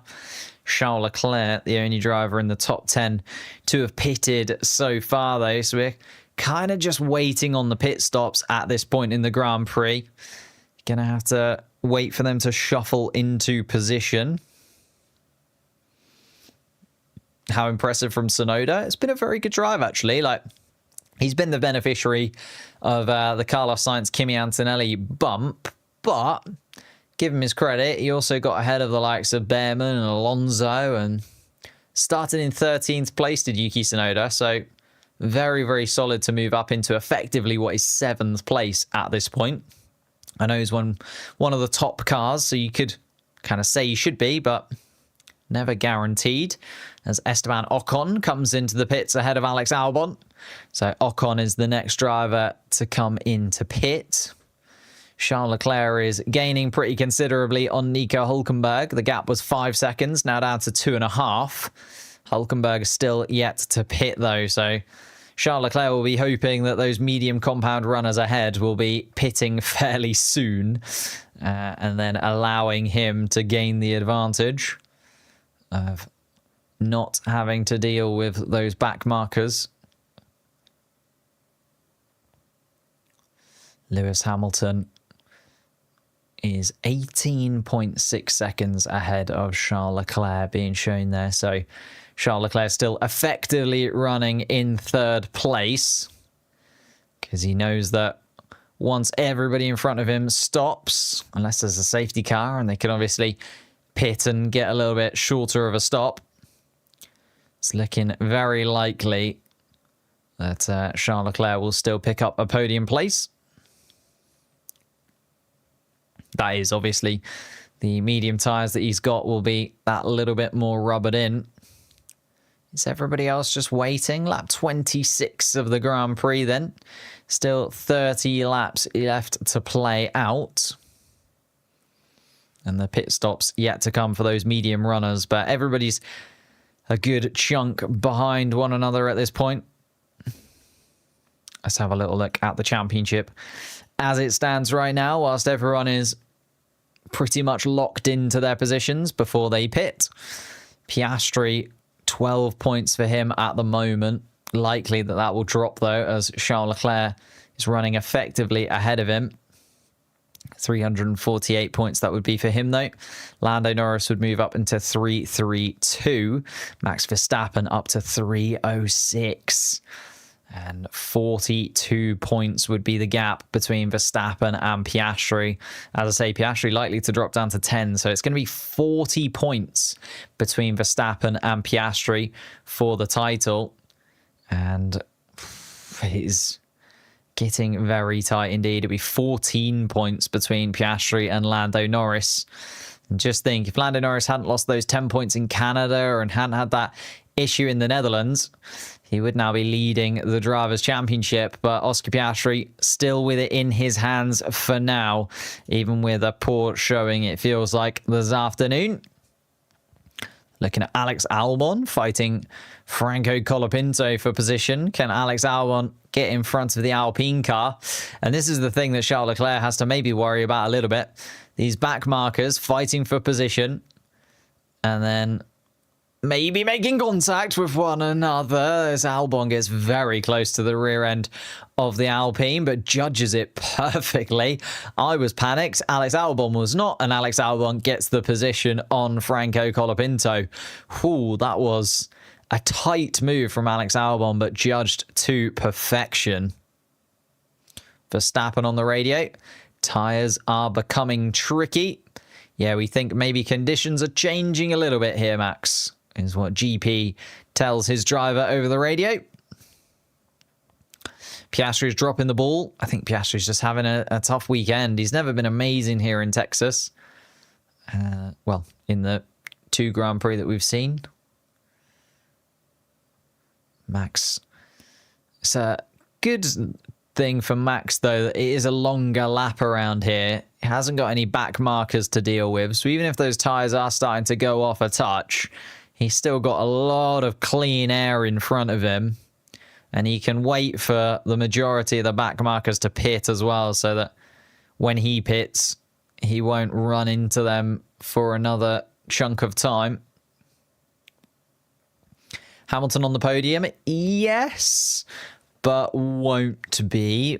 Charles Leclerc has pitted, and Max Verstappen, Lando Norris, Lewis Hamilton, Piastri, Russell, Tsunoda, Behrman in front of him, yet to pit. Nico Hülkenberg, though, has yet to have pitted as well, but Charles Leclerc has made the move on Nico Hülkenberg and been able to get past the Stake Sauber car. This was the thing Charles Leclerc would have been hoping not to have happen at this moment, because Charles Leclerc having to deal with the back markers now. I think he'd have hoped lap 25, lap 26, these back markers would have pitted and therefore allowed him to get through comfortably, but Behrman and Tsunoda are still running and racing in front of him and don't look like they're going to stop anytime soon. Franco Colapinto and Pierre Gasly swapping positions as Gasly pits as well, so the Alpine car coming in. Max Verstappen, plan at this stage, Max, if we can, is to extend as long as possible. We look at an alternative strategy. God, I can't get that word out. Alternative strategy. Charles Leclerc, DRS with Ollie Behrman. Is Behrman going to put up too much of a fight against a Ferrari? Probably not. And he doesn't. Charles Leclerc moves up into 7th place, and Behrman, as I say, doesn't put up too much of a battle with possibly his future teammate there, Charles Leclerc. If Charles Leclerc sticks around at Ferrari, you'd imagine Ollie Behrman will be the driver Ferrari look to once Lewis Hamilton calls it quits. Charles Leclerc now a second off the back of Yuki Tsunoda, the next driver in the list that he needs to tick off to get back up to the podium places. And here's a replay of Pierre Gasly's stop. Oh, and it was a very slow stop on the rear left for Pierre Gasly. That's not going to help his race at all. Wasn't looking like points were on the cards, but has slotted himself out the back of the pack and is a considerable margin off everybody else thanks to that slow stop. George Russell running in 5th place at the moment, catching up with him. He's 1.5 seconds behind Piastri. Piastri actually struggling at the moment. Piastri's now 5 seconds adrift of Lewis Hamilton. Hamilton 6.5 seconds adrift of Lando Norris. And I think a lot of the teams towards the front are just going, we'll take it. We're not going to get anywhere further. And Piastri on the radio.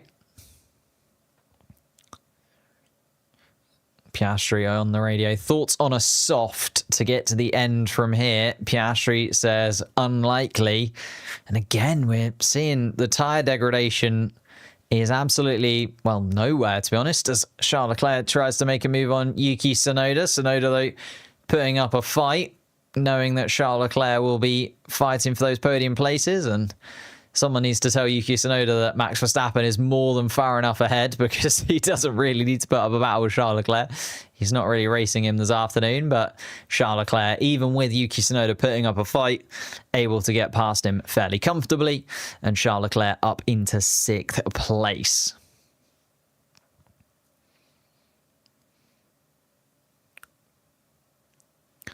Oh, and here comes Yuki Tsunoda. Oof, thought it was Max Verstappen coming in then for a second, but it is not. It is his Japanese teammate in for his one and likely only pit stop of the race. A change of tyres at Red Bull, and let's see what ones go on. It's a soft compound tyre for Yuki Tsunoda. So it does feel like everybody going for the medium and soft compound tyre for the racing here. The hard compound tyre, not worth using by the looks of things. Tsunoda comes out of the pits in 11th place, is 5 seconds adrift of Lawson, has a lovely little gap to run into, to be fair. I think that's a good choice from the Red Bull team. Oscar Russell is within undercut range. Would you prefer to pit onto the soft or let him go and have to pass out on track? That is not the kind of thing that you want to hear if you're an Oscar Piastri fan. That he is looking backwards rather than forwards at this point in the Grand Prix.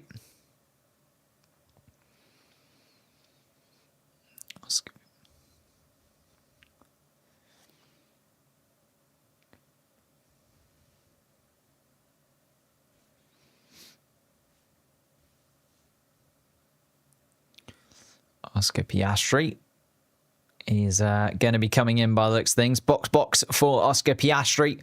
The McLaren pit crew are out and in the pit lane.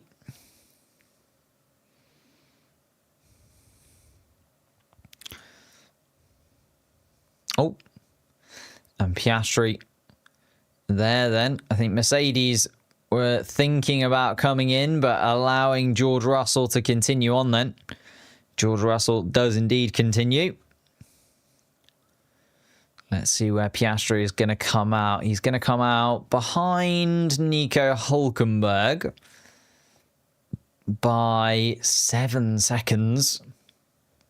He's going to have a long final stint on those soft compound tyres as Oscar Piastri. But at least has got some clean air in front of him to run into, because he was really struggling in the dirty air. George Russell, a little bit of a lock-up into turn 12 and goes very wide indeed through turn 12, losing about half a second or so to Oscar Piastri ahead. Not what he'd have wanted, considering he's now seen that Oscar Piastri has pitted in front of him. He's got some clean air to run into. Let's see if George Russell does indeed come in fairly soon. See if I can just reset this track map completely one more time.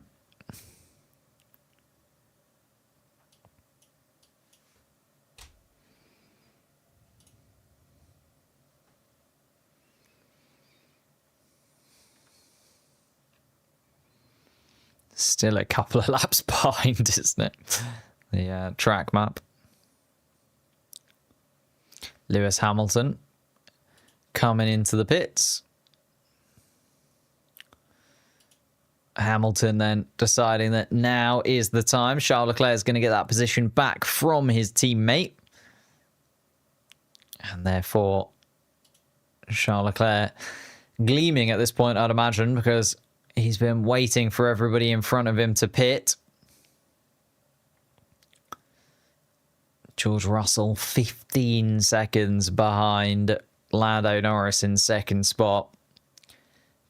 It's a very long way to go for Lando Norris to catch up to the back of Verstappen, and similar for Russell to do anything from third. I think, unfortunately, we're looking at a second half of the race where everybody pretty much just slots into where they are and not too much happens. Kimi Antonelli decides now is the time to swap his tyres as well. Antonelli in and back out, still running towards the back end of the grid. Let's see then, who hasn't pitted yet? Verstappen hasn't pitted. Norris hasn't pitted. Russell hasn't pitted. We are looking at Hülkenberg. Hülkenberg hasn't pitted either yet on the medium tyre. Albon, Colapinto.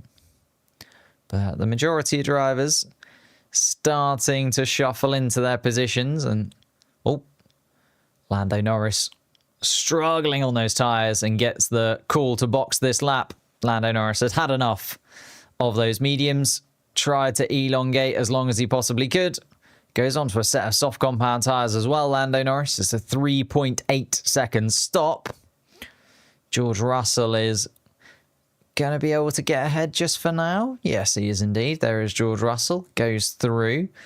There goes Charles Leclerc as well going through.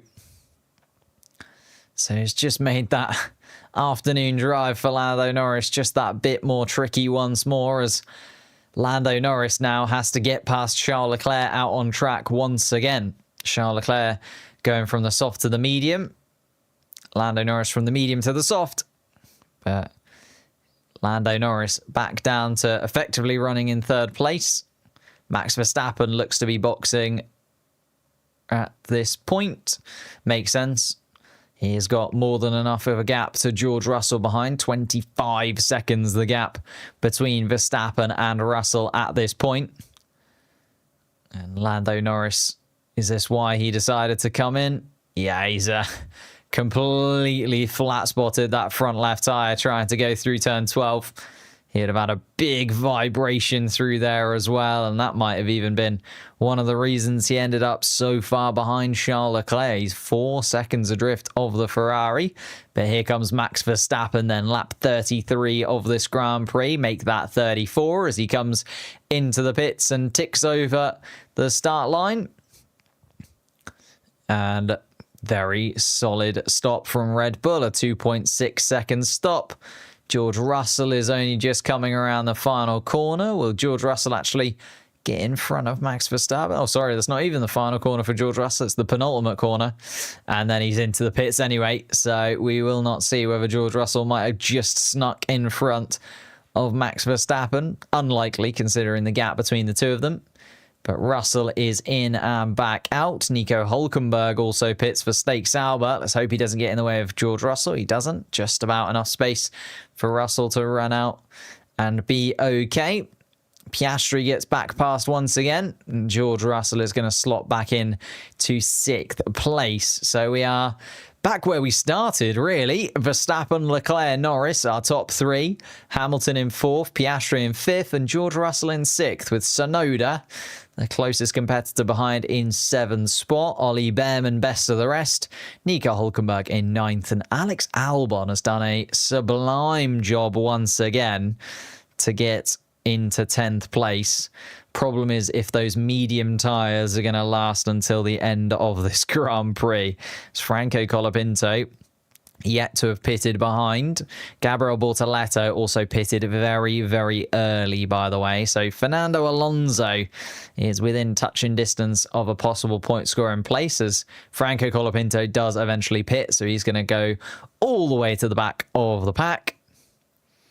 And Alex Albon is going to be under pressure from Fernando Alonso very, very soon, you would imagine. What is the gap between them? Oh, actually, it's 8 and a bit seconds between Alonso and Albon. So even on the soft compound tyre, Alex Albon's just got to hold on to 8 seconds worth of track time. Oh, and there's a big spin by Ollie Bearman as he fights with Yuki Tsunoda. And it manages to avoid Yuki Tsunoda, but Bearman now under pressure from Hulkenberg. Bearman loses out massively. He went for a move on Yuki Tsunoda. They were battling through that final sector.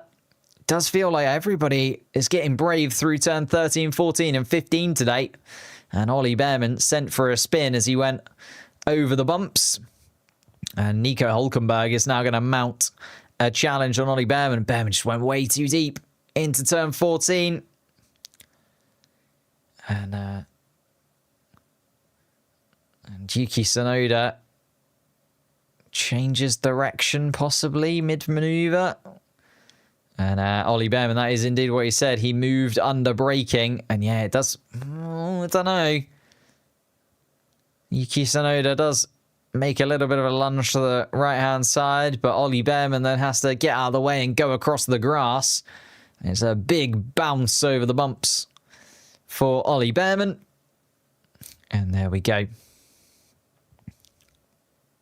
Going to be some very dirty tyres on that Haas car. Yellow flags were waved. And there we go. He is okay, though. Hulkenberg is still behind him. Oh, no, he isn't. Hulkenberg was able to mount a move on Ollie Bearman. Bearman has dropped behind Hulkenberg. I was looking at the race board, which is a little bit behind the TV. Hulkenberg is ahead of Ollie Bearman. I think Bearman's going to struggle on those tyres until the end of this Grand Prix. Alex Albon is 3 seconds behind. Fernando Alonso has dropped that gap from 8.5 to 7.2 seconds behind Alex Albon. So Fernando Alonso fans will be very happy indeed that he is closing in on a point scoring place, and Alex Albon on 27 lap old medium tyres to the 7 laps that Fernando Alonso's soft compound tyres have done. So Alonso should have a huge tyre advantage and therefore a huge pace advantage as well. We'll have to wait and see. Oh, the timing board has come back to life. Maybe the multi-viewer guys have been able to have a little look at it.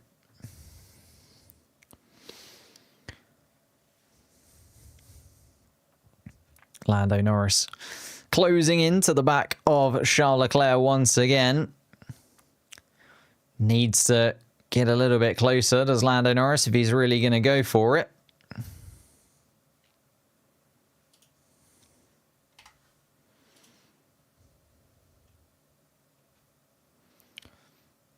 Lance Stroll started on the soft compound tyre and is actually making a move on Liam Lawson as well. So Lance Stroll might be able to get back into it.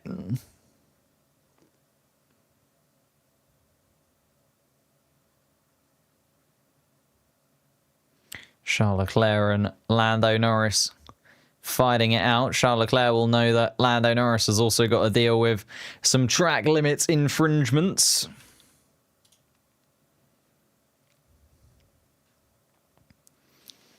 And therefore, Charles Leclerc knowing he can just be a little bit tougher on Lando Norris at this point in the Grand Prix. Lando Norris on the soft compound tyre to Charles Leclerc's mediums, though.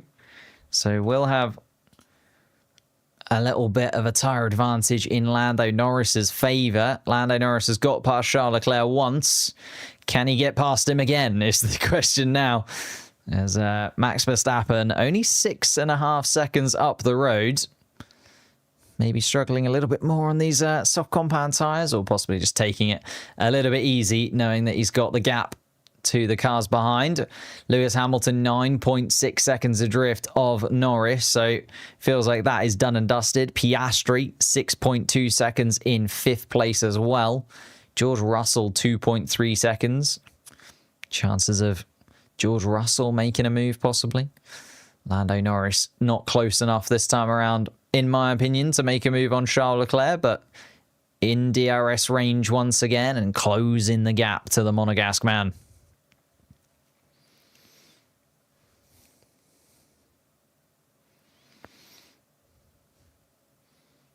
Charles Leclerc under pressure for second place once more. And Lando Norris on the radio saying that the tyres have already gone.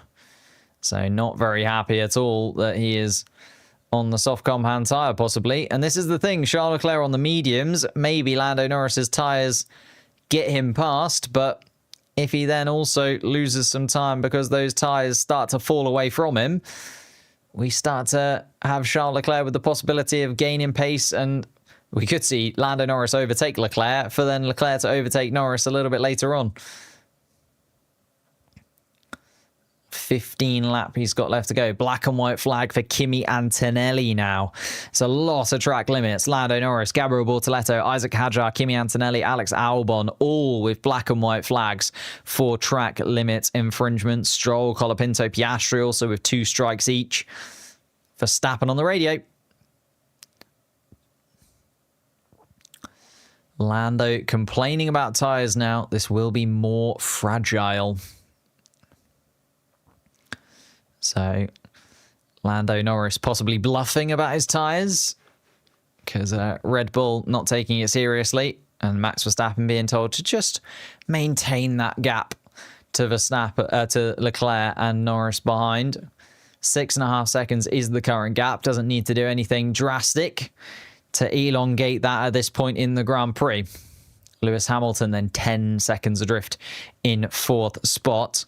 Oscar Piastri, you'd be hoping, would be catching up to the back of the Ferrari, but is 6.5 seconds adrift. Russell then 2.5 seconds. Yuki Tsunoda 7th place and 12.7 seconds behind. Hulkenberg has managed to get past Behrman. Hulkenberg up into 8th place. Been a very solid drive from Nico Hulkenberg, has to be said. That little mistake from Ollie Behrman, though, and the tangle with Yuki Tsunoda costing him best of the rest position. Hulkenberg up into there now. Behrman still running in the points, though, and Fernando Alonso has been able to get past Albon. Albon wasn't able to continue on and did pit. I missed that, but pitted a few laps ago there. Alex Albon. So Alonso up into the points. Let's see what Liam Lawson's pace is like in comparison. Fairly comparable, if a little bit slower last lap, Liam Lawson. So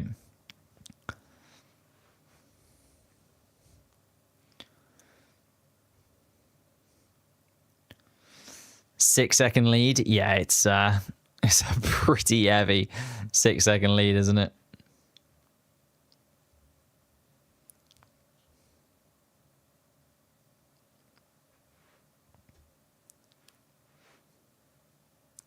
Distance increasing between Charles and Lando. Is indeed. Lando Norris not within DRS range now. Maybe it wasn't a bluff from Lando Norris. Maybe Lando Norris well and truly is struggling with those soft compound tyres already, and possibly Charles Leclerc with an absolute masterstroke, starting on the soft compound tyres and going on to the medium compound tyres.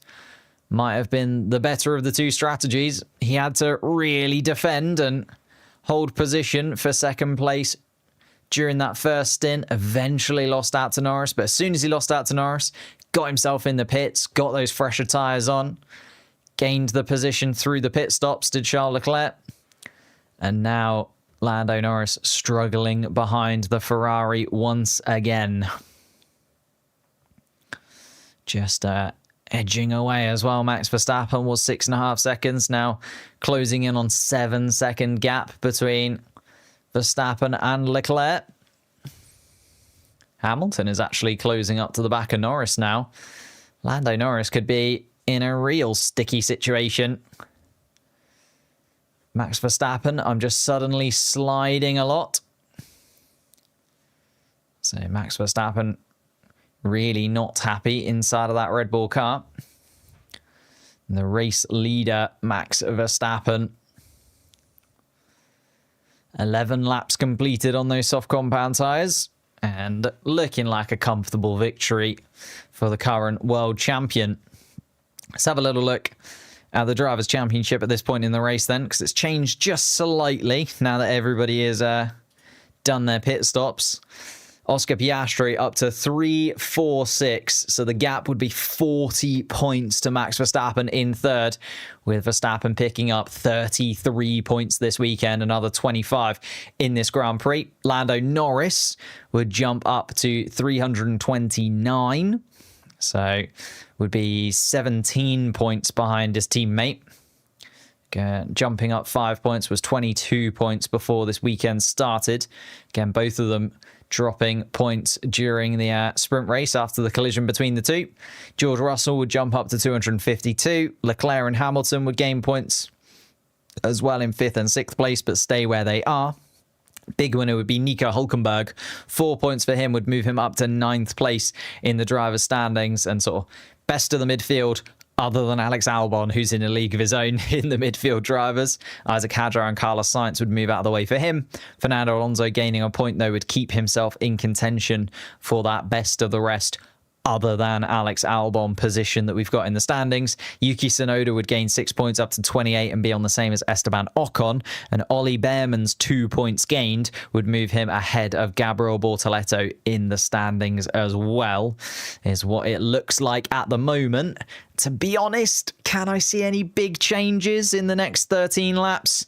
I'm not going to lie to you guys. It's looking like it's pretty much done and dusted. Whilst we're here, if you could leave a like on the channel, that'd be absolutely amazing. Subscribe to the channel as well. We're trying to get to 150,000 subscribers before the end of the year. 5 more race weekends to try and be able to do it. We're about 10,000 subscribers away from it. Maybe 9,000 now. After this weekend, we had a very good surge of subscribers over the last couple of weeks, which has been lovely to see. Max Verstappen continues on, though. If you are watching on Twitch, if you could give us a follow, that'd be absolutely amazing. We're trying to hit 700 followers before the end of the year. And if you haven't seen it, the Crash Happy podcast is my brand new venture with Mr. V, Dan No Skill, Mr. Pulse, and Formula Duck. The 5 of us starting the Crash Happy podcast and just having fun over there, to be honest. It is a podcast where we talk about Formula One, but we also talk about a lot of things not Formula One based. And we've got a few gaming videos coming up. We've got a few other ideas that we've got in the pipeline. I think it's just going to be a really fun channel for everybody involved. So make sure you head over to Crash Happy as well, because we're going to try and get 10,000 subscribers over on Crash Happy before the end of the year as well. Subbed, thank you so much. Is the map updated? Yes, after multiple refreshers and 45 laps of it not really being in the right place, it's just about caught up with real life, I think.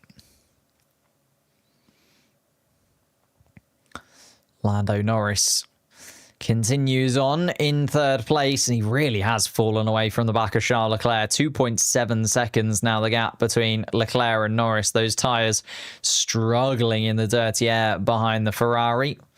And Piastri's not having a fun weekend either. He's down in 5th place, and it just seems like a million miles away from the McLaren car in the first half of the season that was winning 1-2s and making it look comfortable. You look at like the Austrian Grand Prix, for example, or even as recent as the Netherlands Grand Prix, where they were just so quick, so dominant.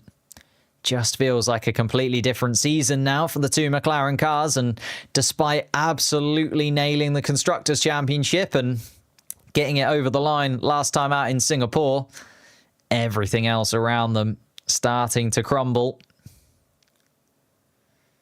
And Lando Norris on the radio once again. Yep, I'm just slow. I don't have the grip when I'm close. Okay, mate. Understand. Right now, the pace is really strong. We're under threat from behind. So let's make sure that we go and get Leclerc is the call on the radio. 5th is better than a DNF. Very true. It's still 10 points on the board. Imagine if it wasn't, though. If Oscar Piastri did DNF here, Max Verstappen would be 30 points away from the top of the championship with 5 races and 2 sprint races to go.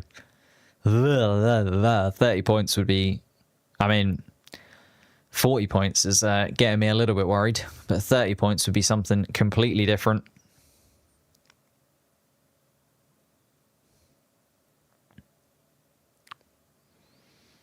Antonelli and Russell failed the mission to make the McLarens go kaboom. I don't think George Russell would be wanting to do Max Verstappen any favours, to be honest. But Charles Leclerc has done an absolute dream job for Max Verstappen in this race. Lando Norris would have been the closest competitor to Max Verstappen, but Charles Leclerc able to keep him at bay throughout that entire first stint, and then has done more than a good enough job in this second stint as well. Came in early, got those medium tyres on, put the lap times in when he needed to. Now looking very comfortable in second place indeed, Charles Leclerc. And how it can change, you know, George Russell, second fastest in the sprint race yesterday. We were going, oh, okay, maybe Max Verstappen is the quickest, but we don't really know who's second fastest because we didn't see the two McLarens, and the Ferraris felt like they were an age away. But how it can change. Charles Leclerc now second fastest. George Russell down in 6th place. The two McLarens have only been able to slot in 3rd and 5th. Not where we're expecting to see them at all. Yuki Tsunoda has done a stunning job in 7th place, has to be said. Moved up from 13th, did really well early on in the Grand Prix, got those moves done. And then the beneficiary, of course, of Carlos Sainz and Kimi Antonelli coming together. But if the opportunity arises, you got to take it, and Yuki Tsunoda certainly did. Same could be said for Nico Hülkenberg, up in 8th place, started in 11th, and has moved up ahead of Ollie Behrman. Behrman down in 9th place after that tangle with Yuki Tsunoda cost him a position. And then Fernando Alonso running in the final point-scoring place. Liam Lawson a second or so behind Fernando Alonso. Be interesting to see if the RB car can get to within touching distance of Fernando Alonso over the last couple of laps. But Lance Stroll is also within DRS range of Liam Lawson behind. So we could see a little battle between the Aston Martins here with a Red Bull racing car in between, or an RB racing, Visa Cash App RB racing car, I should say, in between. Lance Stroll's coming on the medium tyre as well. Kimi Antonelli has just made a move on Esteban Ocon, and Ocon down into 14th place. Antonelli back up into 13th. Kimi Antonelli does also have the fastest lap of the Grand Prix to his name at this moment in time. Isaac Hadjar is fighting with Pierre Gasly. So although the top 9 looks pretty locked in and unlikely to see any kind of changes happening, although Charles Leclerc is now only 1.5 seconds ahead of Lando Norris. So Lando Norris stepping on the gas pedal a little bit after holding onto his tyres for a few laps. The battles outside of the top 10 start to really heat up. Lawson is now within DRS range of Fernando Alonso ahead. Alonso on slightly older set of soft compound tyres. Lance Stroll on the mediums in 12th place. And maybe has got the better of the strategies at Aston Martin. Kimi Antonelli, though, is 4 seconds adrift there. He's just made a move on Ocon, who's falling away from the back of the Mercedes car. Alex Albon making a run, though. He's in 15th place and catching up to the back of Esteban Ocon quickly. Albon going to be able to make a move sometime soon. And Isaac Hadjar is very, very close to the back of Pierre Gasly. Hadjar coming through turn 10. Within touching distance of the Alpine car. I think we could see a little battle between Hadjar and Gasly here. Down towards turn 12 they go. Hadjar going to be able to make a move. Not this time around, but Hadjar closing in to the back of the Frenchman's car.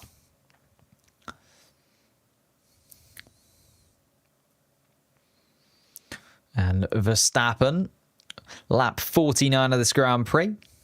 And 7 seconds ahead. Lando Norris fans, though, something to shout about. Here we go. We are closing in on DRS range once again. Lando Norris deciding that now is the time to stretch these soft compound tyres. He's not going to have much left at the end.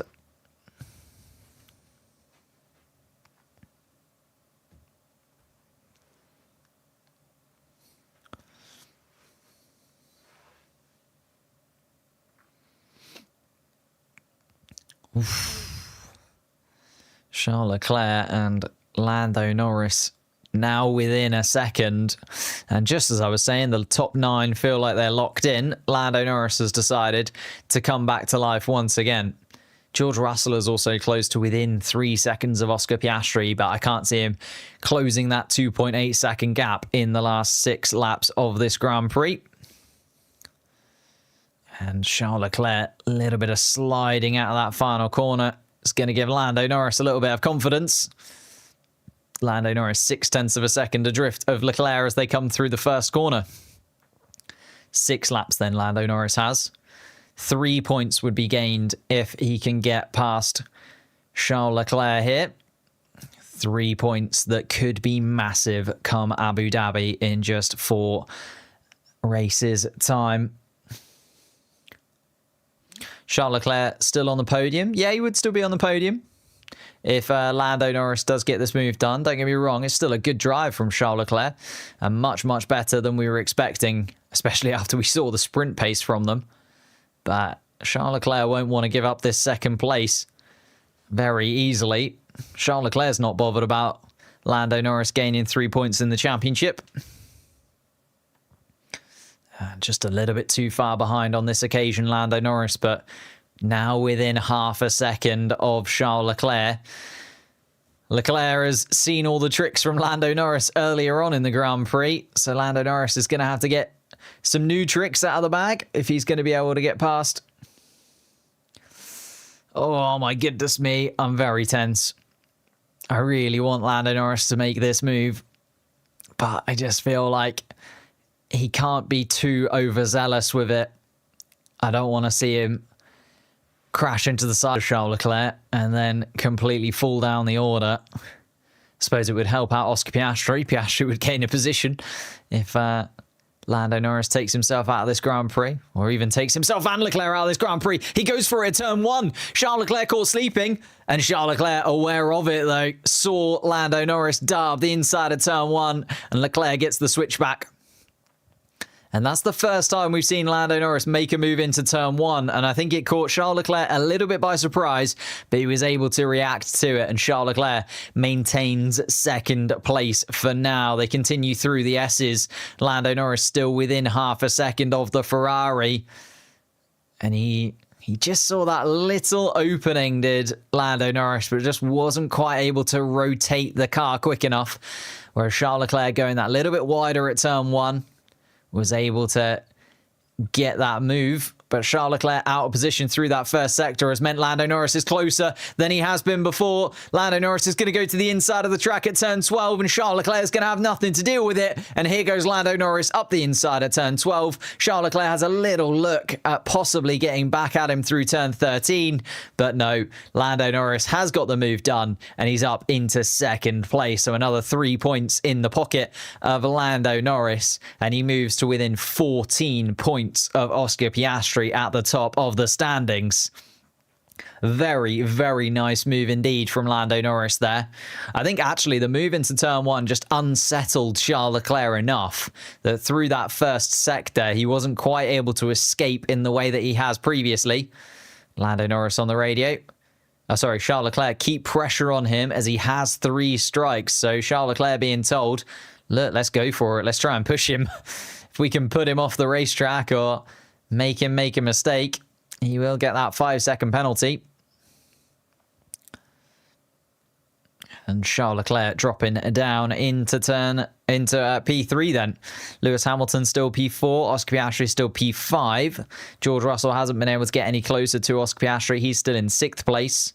Tsunoda in 7th. 20 seconds adrift of George Russell. That is the gap between the top 6 and the rest of the field, isn't it? Like, these top 6 drivers are just in a field of their own compared to the rest of the pack, even with Yuki Tsunoda in a Red Bull. I mean, it's not quite the same Red Bull as Max Verstappen has got. There have been some very specific updates that have come just to Max Verstappen's side of the garage. We have to remember that, but makes sense when Max Verstappen is possibly fighting for a championship. Nico Hülkenberg still running in 8th place. Behrman has fallen a considerable chunk behind Hülkenberg since that overtake. 4.5 seconds now the gap between Hülkenberg and Behrman. And Liam Lawson, who was within a second of Fernando Alonso, has just fallen off the back of him. And Fernando Alonso looking very comfortable for that 10th place finish. Lance Stroll has also not been able to maintain the pace that he had previously. Norris, don't do anything stupid now. Yeah, please don't, Lando. Let's just take this second place and grab it. As I say, that would move Lando Norris to within 14 points of Oscar Piastri in the championship. He would be on 3-3-2, Oscar Piastri up to 3-4-6. So it really is all to play for. And Max Verstappen would be 40 points behind, 26 points though, behind Lando Norris. So still more than a win margin between Verstappen and Norris. But Norris very, very close to Oscar Piastri and closing that gap. And as I say, like if Lando Norris didn't drop those 10 points in Canada, for instance, he'd be right there, 4 points behind Piastri. That DNF in the Netherlands now playing dividends for Piastri because Lando Norris would be leading this championship without that DNF. It's gonna be a tense end to the season, but a fairly calm end to this race. Charles Leclerc now 3 seconds adrift of Lando Norris. Norris nowhere near the lead. Hamilton then 11 seconds off the back of Leclerc. And everybody settling into their positions. So that's us pretty much done and dusted here in Texas. If you haven't subscribed to the channel, that'd be absolutely amazing. Hit the like button on the stream as well. Helps out. Apologies for all of the issues with the track map. I feel like that's why the viewership this time around has been a little bit lower than normal. Oh, I say that there's not going to be too much going on, but Colapinto is having a little look at the back of his teammate Pierre Gasly. I wasn't looking far enough down the order. 17th, 18th and 19th place is where the battles are. Gabriel Bortoleto looking at trying to make a move on the Argentine up into 18th place, and Colapinto also within DRS range of his teammate ahead. Colapinto doing a fairly decent job, actually. Getting very close indeed to the back of Pierre Gasly. Much fresher tyres as well. And will Colapinto be able to go racing with Gasly, or will the Alpine team ask him to sit behind his teammate? Let's have a little look. DRS opened up for Franco Colapinto. 0.4 of a second off of the back of his teammate. Goes to the right-hand side of the track. Gasly covers the inside line. Gabriel Bortoleto also there. And Colapinto is told to hold position, and he's not very happy about it because Colapinto says on the radio, Colapinto saying, why do I need to hold positions? He is slow. And he knows Gabriel Bortoleto is there as well. So I don't know if Franco Colapinto is going to listen to that because he is still very, very close to the back of Pierre Gasly. 0.3 of a second. There's blue flags as well for Gabriel Bortoleto, though, as he's just seeing Max Verstappen appear in his wing mirrors. Max Verstappen is indeed done, and Colapinto is going to make a move into turn one. They're going to get very, very close to one another, the Alpine cars. And Colapinto does get that move done. Forced Gasly just about off the track at turn one. And Colapinto told to hold positions. That's not what he did. He is now up into 17th place. I think Bortoleto kind of gave up on the idea, especially with the blue flags for Max Verstappen. Didn't want to ruin that relationship that he's got with Max Verstappen, probably. Bortoleto and Verstappen, very good friends. And Colapinto, this is the move down in towards turn one. Does run a little bit wide of the apex, Colapinto. It's not like he made the move perfectly, but it was a contentious run up the inside, considering the radio messages that have been said. And Gasly dropping behind his teammate. Colapinto knows that he's fighting for his career here. But we are on lap 55 of the Grand Prix. Max Verstappen about to make it 56. As Colapinto the next driver with blue flags. So Verstappen's going to overtake Franco Colapinto. The next back marker is Isaac Hadjar, but Hadjar a little while up the road. So Verstappen starts the final lap of the Grand Prix. Colapinto moves out of his way. And it's going to be the first podium for Charles Leclerc for Ferrari in 5 races. It's been a little while. Gabriel Bortoleto has a look at Pierre Gasly into turn 1. They haven't given up on fighting with one another. Gabriel Bortoleto now getting alongside Pierre Gasly through the first sector and gets that move done, Bortoleto. So Gasly now at the back of the pack and Bortoleto up into 18th place. Just can't stop them racing, can you? Even though they are a lap behind the leaders, they are fighting for position tooth and nail. Max Verstappen started first, finishes first once again. It's another win for Max Verstappen in this second half of the Formula One season. And another 25 points on the board. 33 points for Max Verstappen across the weekend. Perfect in every manageable way. He's first in everywhere at this moment in time.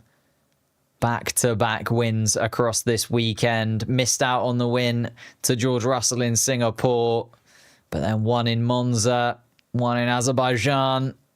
Just looks to be a completely different beast in these final 5 races. And he's got 5 races left to get 40 points. Here we go. Another win for Max Verstappen in Austin. Comes around the final corner, across the finish line. And it is indeed another win for Max Verstappen. Lando Norris can only watch as he is 8 seconds adrift of Max Verstappen. 18 points on the board for Lando Norris, though. Charles Leclerc is going to get a lovely podium for Ferrari. Hamilton is going to come home in 4th place. Oscar Piastri was actually closing in on Lewis Hamilton a little bit towards the end there, but left it way too little, way too late. Oscar Piastri, he finishes in 5th. George Russell finishes in 6th place. Yuki Tsunoda then a very distant 7th. But he's got a couple of corners before he is able to come around in 7th place. Hülkenberg, best of the rest once again. Much, much better from the Stake Sauber team and a really solid weekend from Nico Hülkenberg. A shame we didn't get to see what he could do in the sprint, but at least get some points on the board during the Grand Prix. Ollie Behrman, similar, should have picked up points in the sprint had it not been for that 10-second penalty that he picked up. It was a warranted 10-second penalty, it feels, though. Behrman does indeed get a couple of points on the board. And Fernando Alonso, the final points scoring finisher.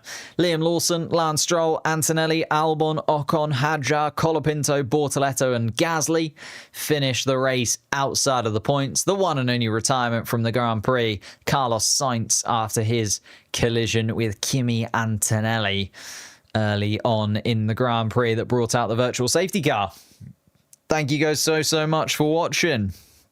It was tense, I will say. A very tense race at points, particularly if you're a Lando Norris fan. There was a lot of just little moments that I was worried about, but he eventually got there. Max Verstappen just in a league of his own once again, though. If you are a member, we will be live in... Let's give it 5 minutes time. I'll just quickly reset everything on here. We'll be live for the post-race members show. So if you are a member, look forward to seeing you there. If you're not a member, join the membership. Make sure you join and support the channel.